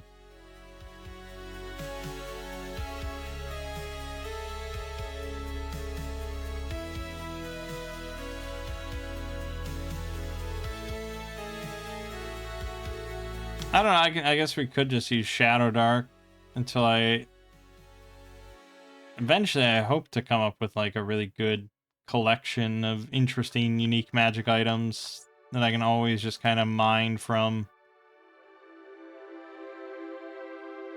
I mean, there are times that I do want like little minor magic items to just kind of spread around. But I also do like major stuff that has like really potent uses, but maybe, you know, like once per day or some stuff like that. Or once per week. I don't know. I guess, alright, for the second one, since it'll probably be whatever we're taking, we'll just roll a random Shadowdark one. But it is one of my... it's on my list, I suppose, to really put together, like, a catch-all kind of good magic item list that I can continue to mine from. That's not randomly generated. And there's like PDFs and like if you go to Drive-Thru RPG, type in magic items, there's God knows how many results. Here, let me just type in magic items here. 11,000 titles as a response. So yeah, I mean there's plenty of documents people have put together. Maybe of varying quality, obviously of varying quality, various size. I mean, here's one that's like Magical Items Volume 1. You know, this is written for 5th edition. It costs 44 cents and includes 12 magic items. But it's probably stuff more than I'm looking for, of like major items, like Evergreen Cloak and the Mask of Devil Control and Quartermaster's Chest. stuff like that. So you just compile. They've got like 6 volumes here and stuff. Well, there's loads of that kind of things.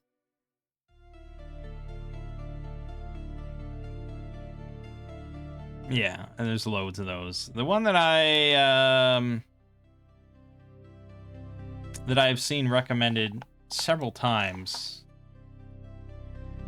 was this book, Arcane Artifacts and Curious Curios, 1,000 Magical Artifacts for Game Masters.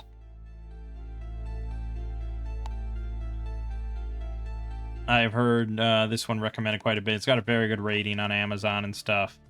I don't know if it's on drive-through, but I probably would prefer to actually have the book. So, yeah, that might be worth looking into. Anyways, taking far too much time here. Right, so let's generate a Shadowdark one. So the type is a D6. It is a potion. No, that's lame. We got it to be more major than that. Utility item. Okay. Then its qualities. 6. So it's going to have 1 benefit and 1 curse. Then we're going to go over to utility. Utility type is a D20. It is a surcoat. Okay. It's a surcoat. And its feature is it's covered in small thorns. Great. Very, very comfortable. Okay, its benefit. Once per day, you can teleport a near distance. Okay, now that's what I'm talking about. That's useful shit. But it also has a curse. It attracts all undead within a far distance. Okay, well, that makes sense for the Necromancer to have, doesn't it? And we'll say that he used it when he, when we were surrounding him. We'll say he teleported with his cloak. His surcoat, I'm sorry, not a cloak. Okay, so this is good. This is a magic item. We gotta have ChatGPT come up with a good name for it, though. I'll tell it all the details. I need a name for a magical surcoat covered in thorns that allows a wearer to teleport, but also attracts all undead nearby. It's going to come up with something so mind-bogglingly good. Actually, we shouldn't use ChatGPT anymore. Now the new hotness is the Chinese model, DeepSeek. So maybe I could try using that. All right, this is what ChatGPT came up with. The Briar Veil of the Forsaken. It's pretty good. It's pretty good. I'm gonna ask. We're gonna ask DeepSeek. I'm gonna put the same prompt in. We'll see if we'll see if the Chinese can't come up with something better. They came up with Briar Step Shroud.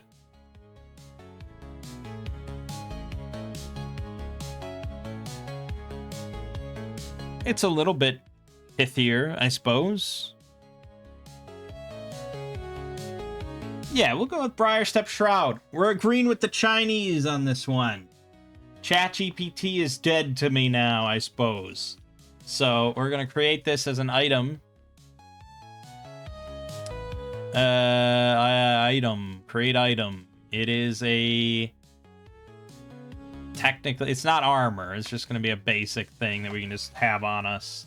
It takes up a slot, of course. And we're going to go with Briar Step Shroud. Alright, 1 slot, blah, blah, blah.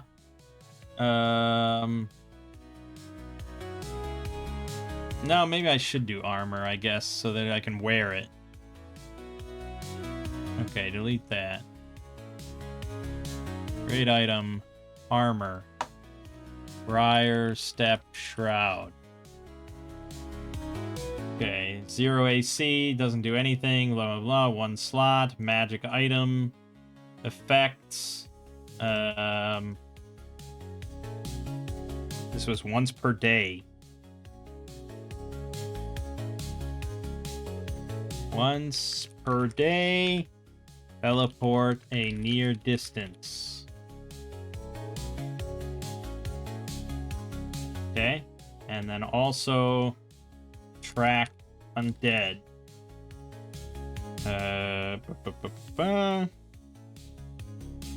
Where was that? Item attracts all undead within a far distance. How am I ruling that? Well, typically, I read modules like room by room, and we often kind of get fucked because I don't look ahead to see what happens or what other creatures might be aware of stuff. So pretty much we're just going to rule it that if there are any undead in a scene, in an encounter or whatever, they're all going to attack the wearer of this. And who's going to be the wearer? Norbert. Because I think Norbert benefits the most from a teleport ability once per day. Teleport behind somebody with Fate's Crescent? I mean, it's juicy. Okay, so that's it. Necromancer has been dealt with. The main threat to Baileythorpe has been resolved. Okay? So we're going to go back with the crew and take the road back all the way to Vorthalis. It's another couple days, and along the way, obviously, Clara and Denton heal, and we all heal back to full because of Shadowdark. Good stuff.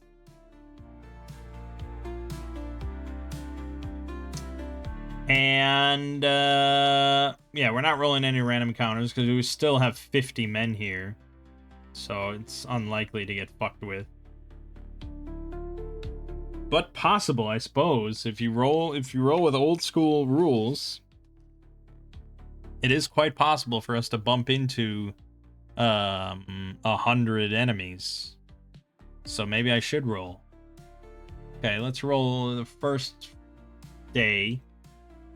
Okay, we did get a random encounter, so we're gonna roll on.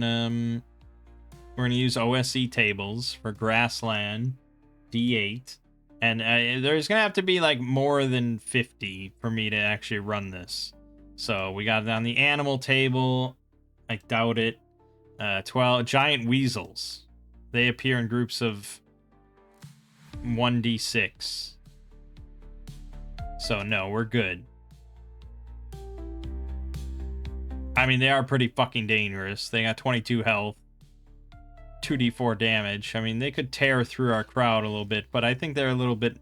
Again, most animals are pretty opportunistic killers, hunters. Not a mass group of 50, unless they're like really provoked or commanded or something.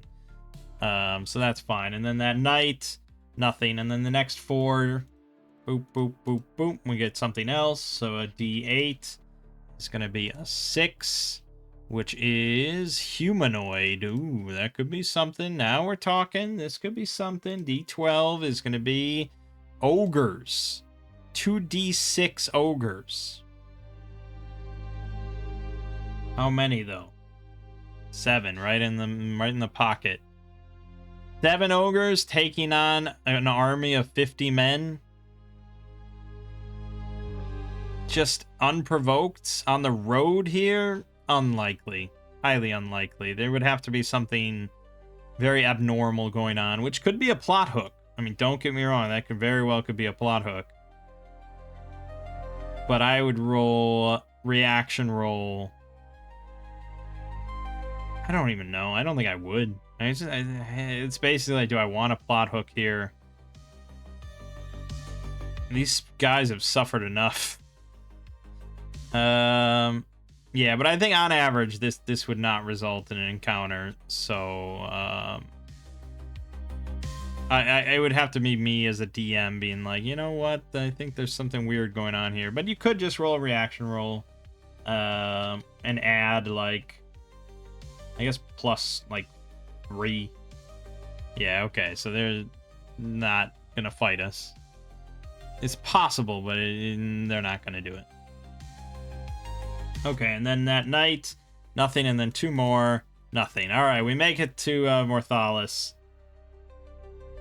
We give them their treasure to, like, split or whatever, or maybe we sell it and give them... I don't know, however they want to do it, that's what happens. But our reputation has been invariably damaged by our disastrous leadership.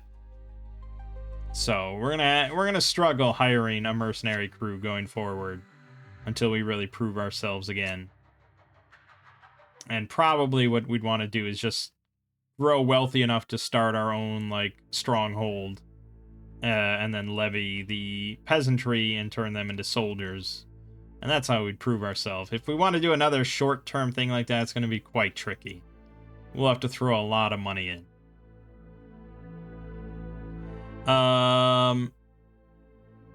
Yes. But there's also the matter of XP. We did get 2 magic items, and we defeated a necromancer and saved an entire town. That's sort of like big milestone bonus XP shit. Possibly another 10, I would think.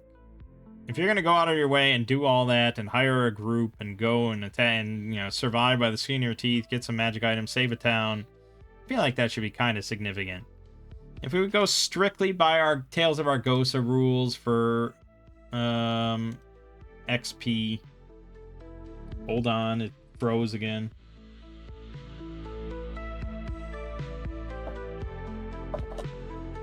We'll get there.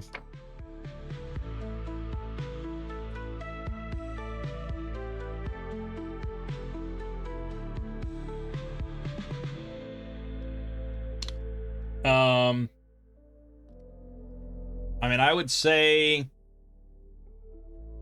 that technically, you know, we defeated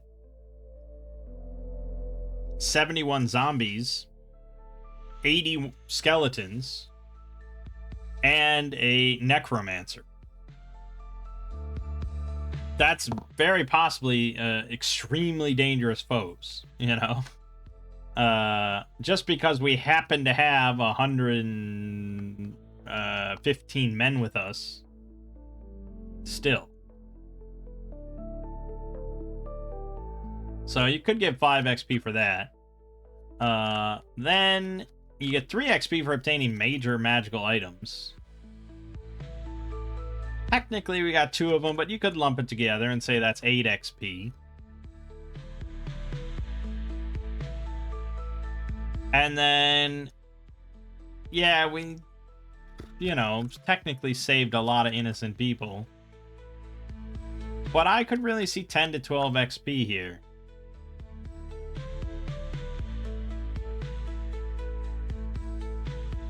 Maybe even more, to be honest. I mean, it's a pretty significant victory for us. And despite the disastrous leadership and how that went with the mercenary troop, word will spread that the 4 of us were sort of responsible for spearheading this operation that took out an entire undead army and the necromancer that was plaguing the region. So, yeah, I mean, it's pretty significant.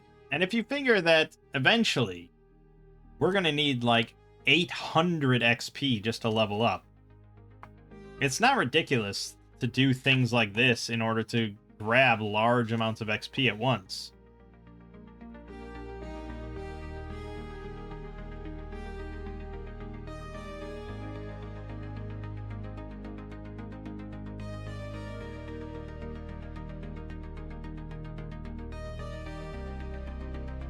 Because even if you ran Tales of Argosa as written, from 8th level to 9th level, you need 250 XP. That's a lot of major magical items and difficult foes to fight.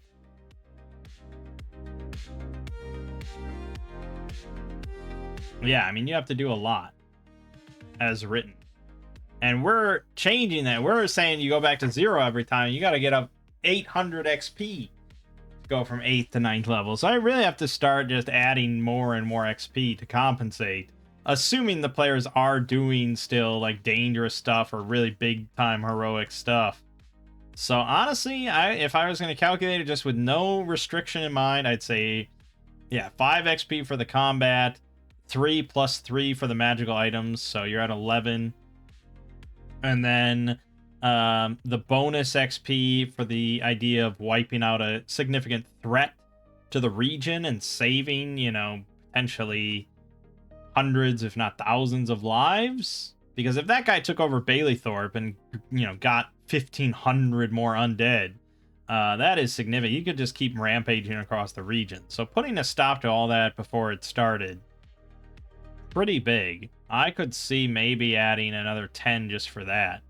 So if I was just not concerned with any restrictions, I'd throw maybe 20 XP.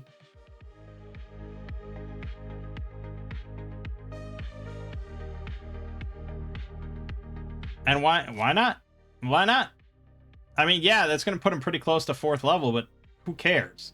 At that point, they'll need another 125 to level up. They'd have to do that like 6 more times. So they have to do even bigger and better stuff. Or just a lot of small stuff to level up again. And depending on the speed that you're looking for your campaign, that may be too slow for you. If you think about how many dungeons they'd have to do at that point to level up from 4 to 5, it's just too many for your pace that you're looking for. Keep in mind, characters in games like this don't really tend to gain much power from level ups. Shadowdark, they gain a bit more than normal.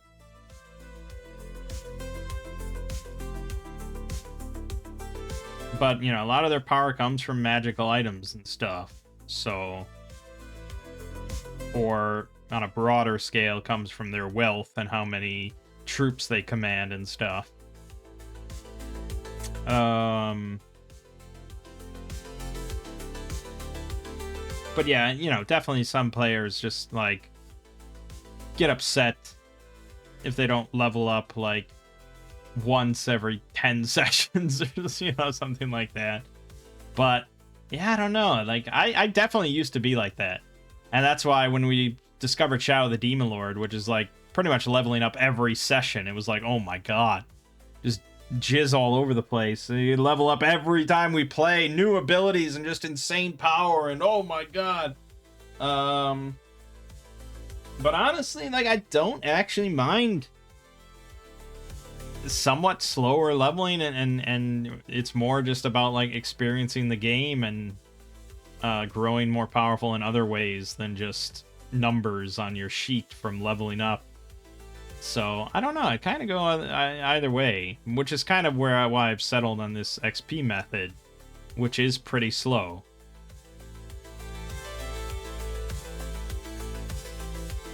But yeah, I think there you go. I think awarding like 20 XP for this is the right choice.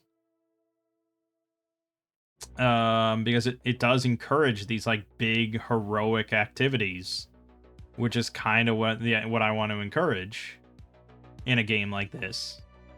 Like, yeah, you can absolutely just keep going into dungeons over and over, but I think players would recognize that pretty soon that's gonna be a relatively insignificant method of gaining XP compared to big, large-scale activities, and it's a good way to transition them into domain play, like just through the XP system. But again, that's assuming your players are okay with that. If your players are like, hey, man, we really just want to explore dungeons, then it's like, okay, fair. Then we can convert to just like Shadowdark's XP system, or like the BX, just, or old school gold for XP. And it's like, yeah, that's fine. You don't want to push a game onto people that aren't interested. Just because I wanted you to run Stronghold. I want armies. Yes, do this big stuff. Just because that's stuff I'm interested in. But yeah, so every table is going to be different. But for now, I'm going to give them 20 XP for their big activity. So still not quite level 4, but pretty close. Okay, so that's all good. We got a bunch of XP out of it. We got a magic item out of it, and we saved the town, which is really what we wanted to do. That's why we did that, right? It wasn't for the XP. Just to save our town. So, we're probably going to head back to Baileythorpe then. And then I think once we get there, that's probably when the town council's like, oh, thank God you're back. You didn't finish off the smugglers after all. And then we can roll right into the Sinister Secret of Baileythorpe Part 2. So we got to make our trek back to Baileythorpe. I don't know if we wanted to buy anything else here. We don't have... We spent a lot. We spent a lot on that army. I think if I followed the rules here for hiring, I don't know, would I have spent less? We have to pay the wartime wages, so that would be for 70 heavy footmen, 60. And then we'll assume like 50% on top. But yeah, I mean, I could go with that rule that it was double. Like, if you really prove yourself, maybe, of just like being, you know, you're only bringing mercenaries on, you know, in wars that you always win, you know, and you never have significant casualties, you know, because you're just amazing. Then maybe, you know, people will just sign up at a lower rate because their survival's pretty guaranteed. But like your first time, it should be increased, and then if you have a poor reputation, it should really be increased. So that was my first time. We'll go with just 50%. So we'll say 9 gold per, which I think is cheaper than what I paid. So that's 70 times 9, 630. Yeah, so that would be less. But then the bowmen are more, definitely more. They're normally 10 gold, so that'd be 15. 630, 15 times 45 is 675. So that comes out to, I don't know, 1,300, which I guess is relatively close. Oh, but then that gold extra I paid. Yeah. So I think ultimately this number would be lower. But not by a massive margin. Because that includes their supplies and stuff. Right, but anyways, we have 365 gold left in storage after it's all said and done. So I don't really have massive amounts. It would just be like if I had any supplies or something that I wanted to buy. Technically, my ration should be like blown away. I guess we really should just have rations on the cart at this point. So I should just buy a ration.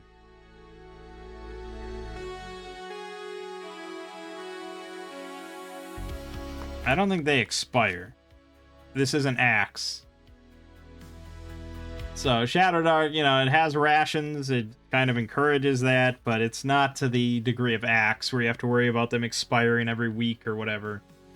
Or even faster if you're in a dungeon. But yeah, so we could just spend like 5 gold and have 30 days of rations on our cart. Fine, we'll just do that, and then I don't really have to worry much about it. Spend 5 gold. Okay, and then, I don't know, I think we're probably pretty good. I can't really afford, like, a masterwork sword or anything for Denton. So, I don't know what else I'd even be interested in buying. Well, yeah, okay, so our future money is probably not going to mercenaries. Our future money is probably going to go to buying, like, masterwork shields, masterwork armor for some characters, masterwork crossbow for Clara. Yeah, all that is probably a pretty significant amount of money. just the Masterwork shields will be pretty significant. I'm pretty sure that's an axe.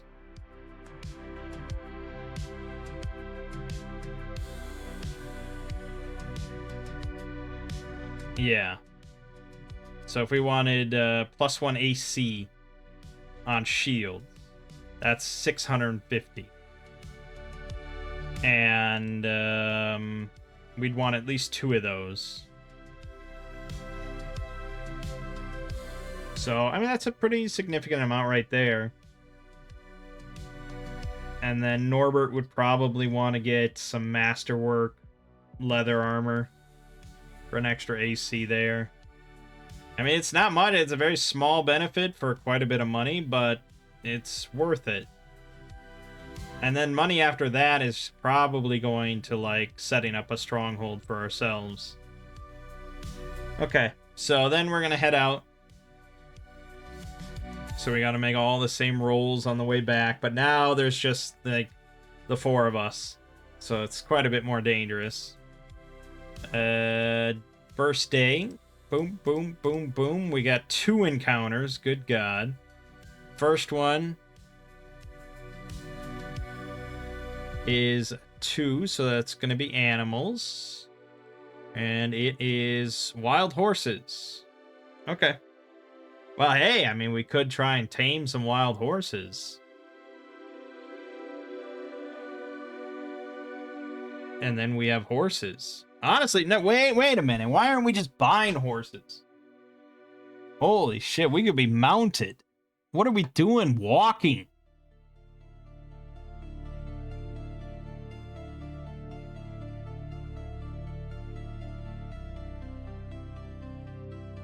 Okay, hold on. It says wild horses can be tamed. But it doesn't have any guidelines for taming a horse.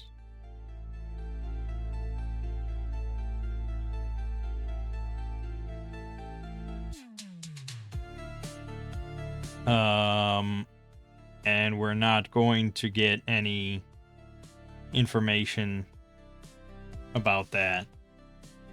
What would I rule, I guess, if I just had to spitball? If I was sitting at a table and a player said, oh, I want to try and tame one of those horses. Good God. I mean, I guess I'd ask if you have any applicable background, which none of our characters do. I mean, Grim maybe as the barbarian could make somewhat of an argument. I think we did that before, right? Where that maybe applied. And then charisma, maybe charisma.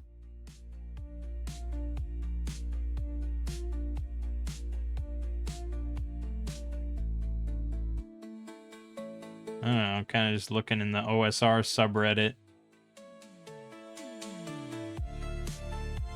Oh yeah, Axe probably has rules for taming horses. Right? It's gotta. Maybe it's in...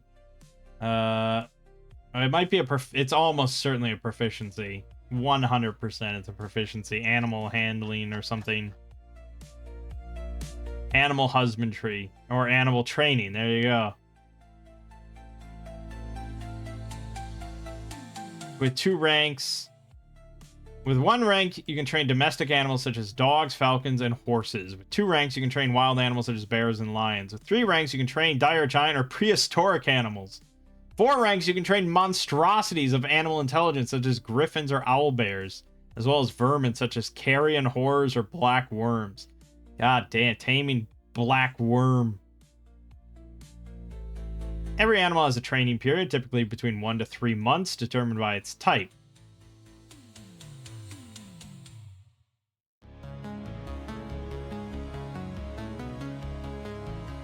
Yes, so this is very realistic.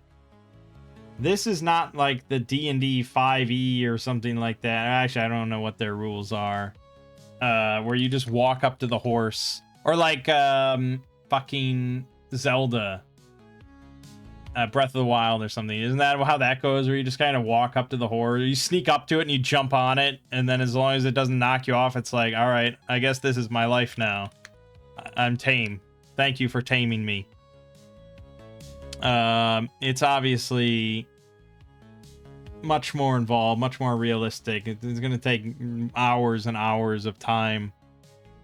We'd have to basically capture these horses first.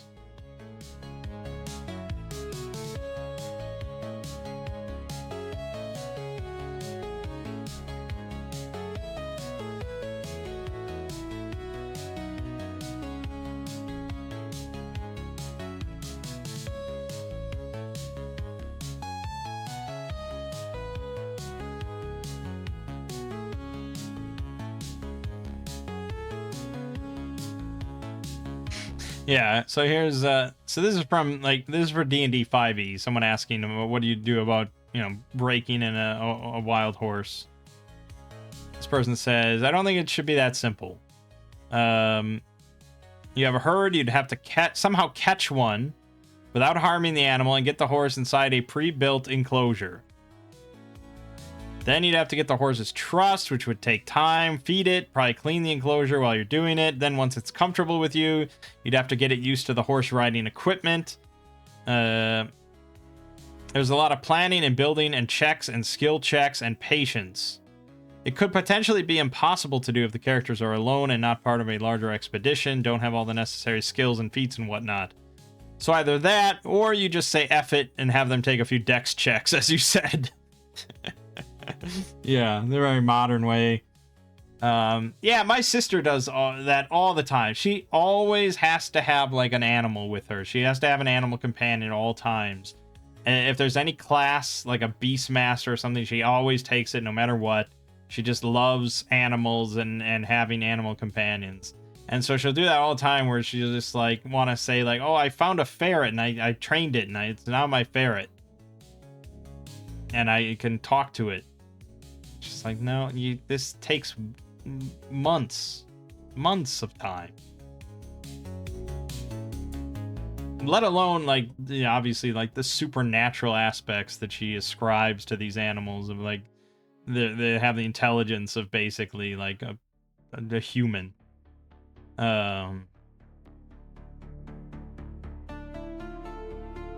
Yeah. So that's obviously because the top result for this question was talking about just doing a skill challenge of a series of successes needed with DC 12 using charisma or intelligence or dexterity and things like that. And if you get a certain amount of successes before you get a certain amount of failures, you tame the horse. This is all very just hand-wavy, modern nonsense fantasy stuff. Whereas Axe is no, shut the fuck up. This is going to take you weeks upon weeks of time.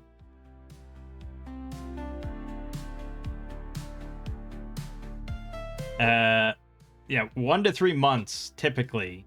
And that's if the animal is young when you start.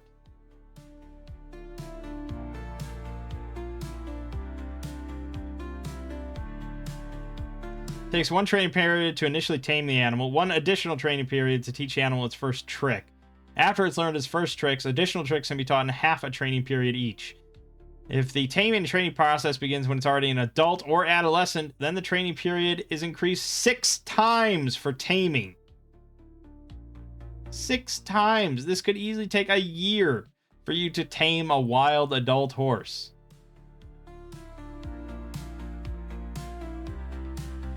And I don't know, maybe that's realistic. I have no idea. I've never tamed a wild horse, and I never will. So I'll just listen to Axe, which tells me it takes a year. And it's probably in the Monstrous Manual, but I closed it. Actually looking at horses for their specific training period time. But yeah, there you go. So if you want to do it in Axe, take animal training. And if you don't have animal training, you are not taming no wild fucking animal, even as a baby. It's just not happening. Your character is not proficient at that. So there you have it. All right, well then we're just gonna watch the horses go by. I mean, I guess we could shoot one and eat it, but we'll skip over that. Okay, so then we had our second encounter, a D8 and a D12. It's going to be a 5, which is humans. Oh god, dreaded humans. Noble. Human noble, so a whole fucking retinue, you know? He's got,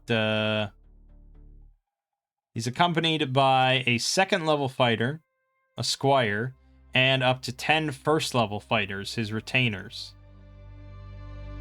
And they're usually treated as third level fighters themselves. So it's some sort of count or a knight of some kind traveling along this road. I don't think this would really be an encounter. Like, to them, we're just pretty much another group of peasants, basically. So, you know, I would mention it if the players were interested, but I don't think we'd stop and... Or I don't think the noble would stop and chat. So unless the players wanted to do something about it, I think it just moves on. Alright, then that night, nothing. The next day, 1, 2, 3, 4, nothing. That night, nothing. And then 2 more to get to Baileythorpe. Nothing. Alright, we're in Baileythorpe. So now we can go to part 2, the Sea Ghost, wherein the plot is unraveled and thickens. A few days after their triumphant return from the destruction of the Smuggler's Ring and the Haunted House, the party is hastily summoned to an emergency meeting of the Saltmarsh Town Council. Here it is explained to them that, though the land-based operation of the smuggling ring has been quashed, there must be a sea-going vessel by which the contraband was originally conveyed, and this is still at large. The city fathers, fearful that any surviving smugglers may seek to re-establish their operation from some other base, wish to apprehend this vessel, and so put an end once and for all to the smuggling. The party is asked to undertake this task, and as an inducement, a reward of 500 gold pieces was offered to each member of the party for the successful conclusion of the mission. They may, of course, keep whatever other loot they find. That's a good amount of money for us. I mean, at this point still, 2,000 gold. It is reasoned by the council that the surviving smugglers on the vessel will, as yet, be unaware of the capture and or death of their land-based colleagues, and a return visit by them with a further cargo of contraband may well be expected. As the last consignment was offloaded only a short while ago, the next is not reasonably to be expected for some time, probably during the next Dark of the Moon, which begins in about 2 weeks' time. The council will arrange for 2 local men from a part-time corps of excise officers to patrol the potential rendezvous points each night for the next 2 weeks in case the smugglers return earlier than expected. However, their resources are slight, and the council is unwilling to risk the lives of volunteers by ordering them to take the ship and its crew by force. They anticipate the smugglers would put up a fight to protect themselves and their cargo, and could easily overpower a couple of local men. The proposal is therefore that the excise men will undertake a patrol each night, but that as soon as an approaching vessel is spotted, the party should perform the actual task of boarding, the excise men going with them for added support. Awesome. Alright, we get a couple dudes. Maybe I'll actually remember to use them this time. The Dungeon Master should allow intelligent participation by party members in the council meeting and reward it appropriately. For example, if they have deduced or inferred that there is normally a signaling arrangement between the 2 groups of smugglers, they may wish to arrange for a prompt response from the house to any light signal from the ship. If so, XP should be rewarded to the player making the suggestion, and the reward should be proportionally greater if correct deductions are made about the code on the parchment in Sanbele's room. The Dungeon Master must exercise considerate discretion in this. Too small a reward, or none at all, could inhibit creative thinking by the party, while over-generous rewards quickly become self-defeating. That's crazy to think. One player comes up with, like, an idea of, like, you know, this whatever good plan or something, or, you know, a comment they could make about this whole situation, and the DM awards that player a bunch of XP. No one else. It's just, yeah, all right, hey, you get like 400 extra XP for that idea. And I guess it's like, yeah, I mean, no one else said shit, why should they get anything? But it's like very just antithetical to the modern gaming.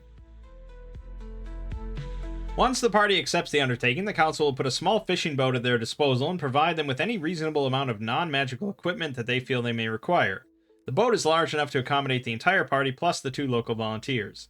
The council will also provide the services of 2 of their excise men, a corporal and a private, to accompany the party and sail the boat for them.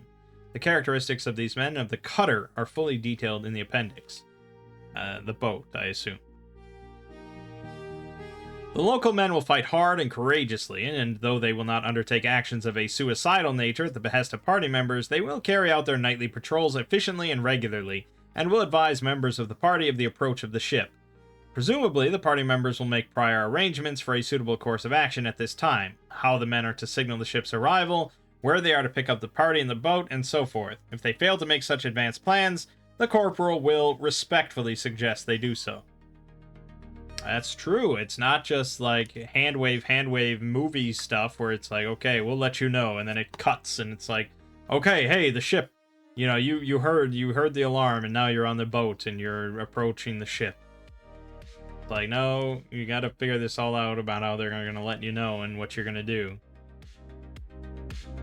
Again, the party may determine the general area within which the nightly patrols are to be carried out, but if not, the corporal will offer his opinion on the matter, which will be correct.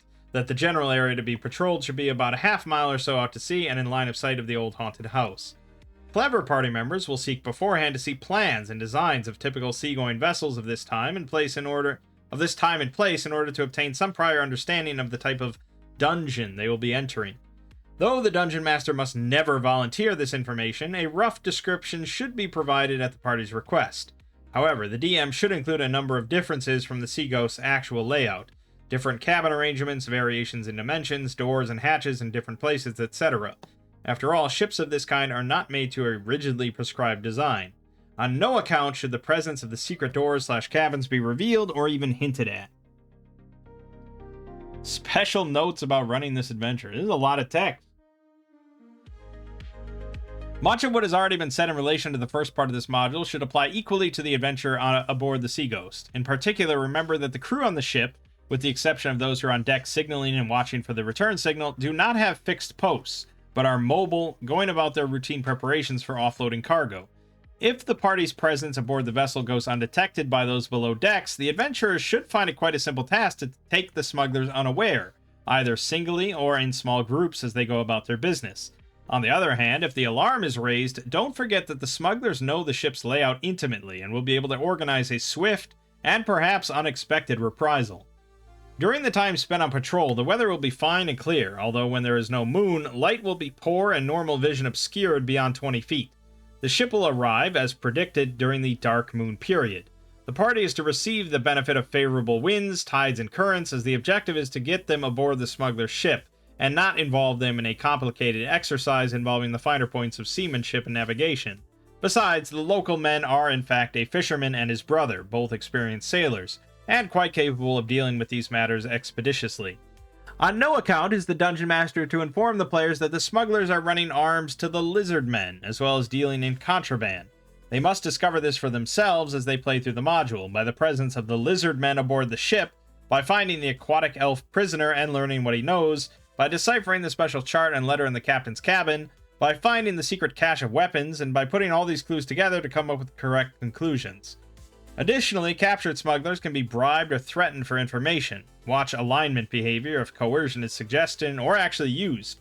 Should all this fail to trigger the correct conclusions, then the Dungeon Master may, at the end of the adventure, be forced to give away the arms-running information, if only to ensure that the party is tempted to continue adventuring in modules U2 and U3.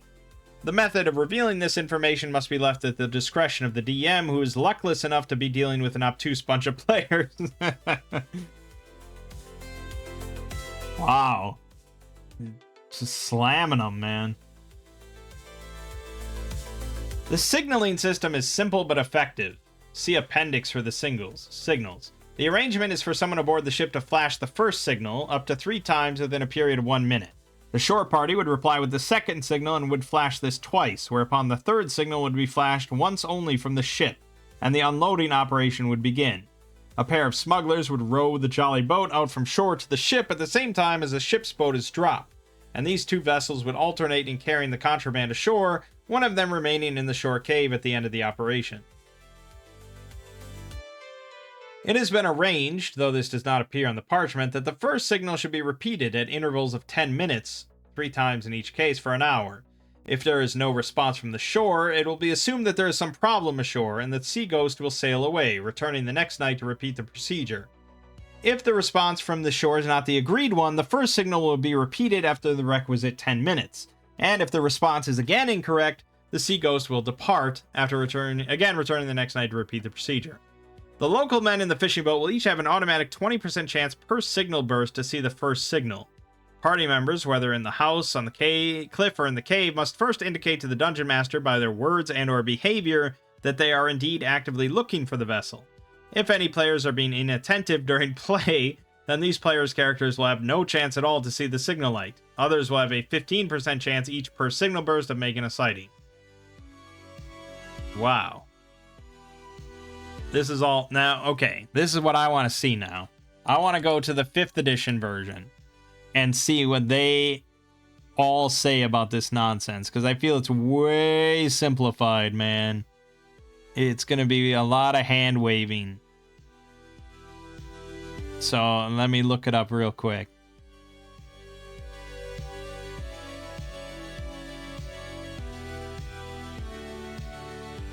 Okay. Blah, blah, blah, blah, blah. Yeah, huh?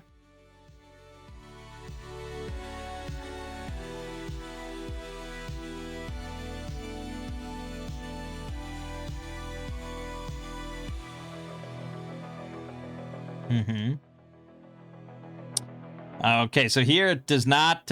it says that the 2 men are not willing to board the Sea Ghost with the characters, though they defend themselves in the fishing boat if it's attacked. Because you don't really have hirelings in 5th edition, because the heroes are the heroes. If the characters discover the bullseye lantern and the parchment in the haunted house, they have a big clue to how the smugglers communicate. You might require the characters to make a successful DC 12 intelligence check to determine how the system works. And then it explains in more detail the actual signal. Well, I guess it probably does that here in the appendix. Yeah, it goes over the same sort of procedure. Okay, so that's all pretty much the same. That's all pretty much the same. The smugglers will drop anchor if the characters send any kind of return signal to the ship, not necessarily the correct one. The crew is accustomed to seeing an improper signal from time to time because the gang on the shore often operates the lantern clumsily. Just in case something has gone awry, however, the ship's crew will be on alert when the characters make their approach.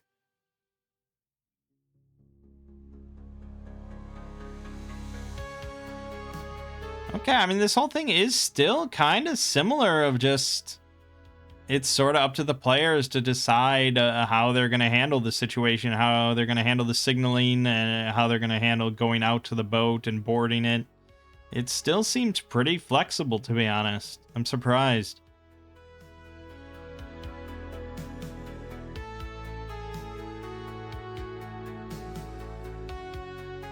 I mean, I really thought it was just going to be like, 2 days later... the group gets notified and they start start going out to the boat, but no, it's pretty free form actually. So they maintained that from the original. I think this is probably a little better written to be a little clearer, less wordy maybe, but I don't. It's still quite a bit of words.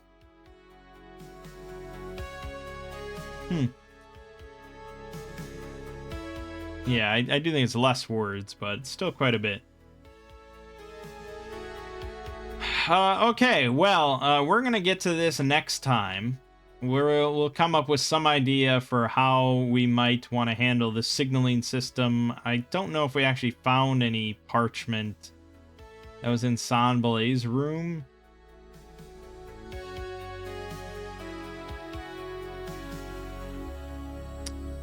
Oh, we did find that piece of parchment. Curious marks on which represent the code. And I never looked at the appendix. Okay, this was the code. So one is like, I don't know. Are we assuming this is like Morse code? This is like a short, this is a long, long, long, or I guess if it's a light signal, that's off, on, no, off, no, on, off, off, off. That doesn't make any sense.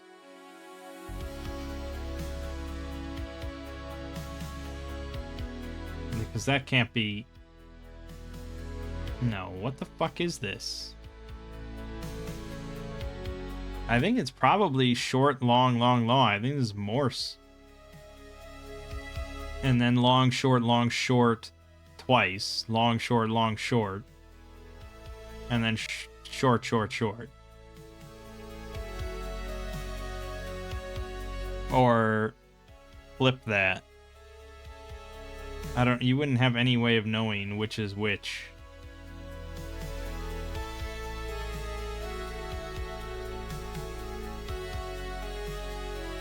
You wouldn't really have any clue which is which. What does the new version say?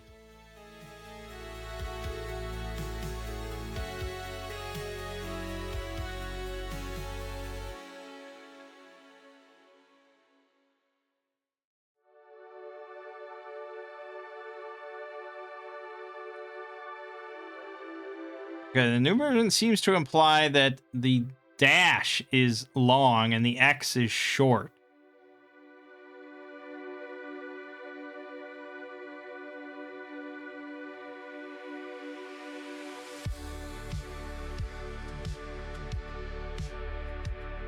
I don't know, it seems weird to me.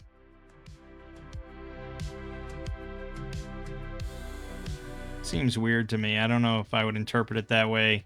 And it's up to the DM's interpretation, right? It doesn't spell it out at any point here, the actual signal. So it's just up to the DM to be like, yeah, I think this is it.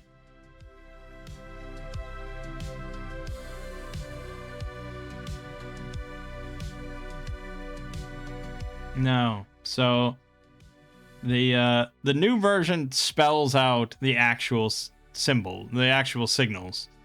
Long, short, long, you know, all that. This version doesn't.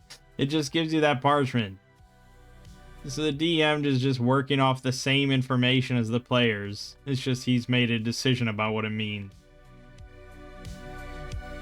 Okay, anyways. Yeah, so we'll pick that up next time. But we defeated the Necromancer and the zombies, so that was pretty great. Pretty good stuff. For now, though, my name is Mang. This has been Solo Roll Manging with Shadowdark. I'll see you fine folks in the next part.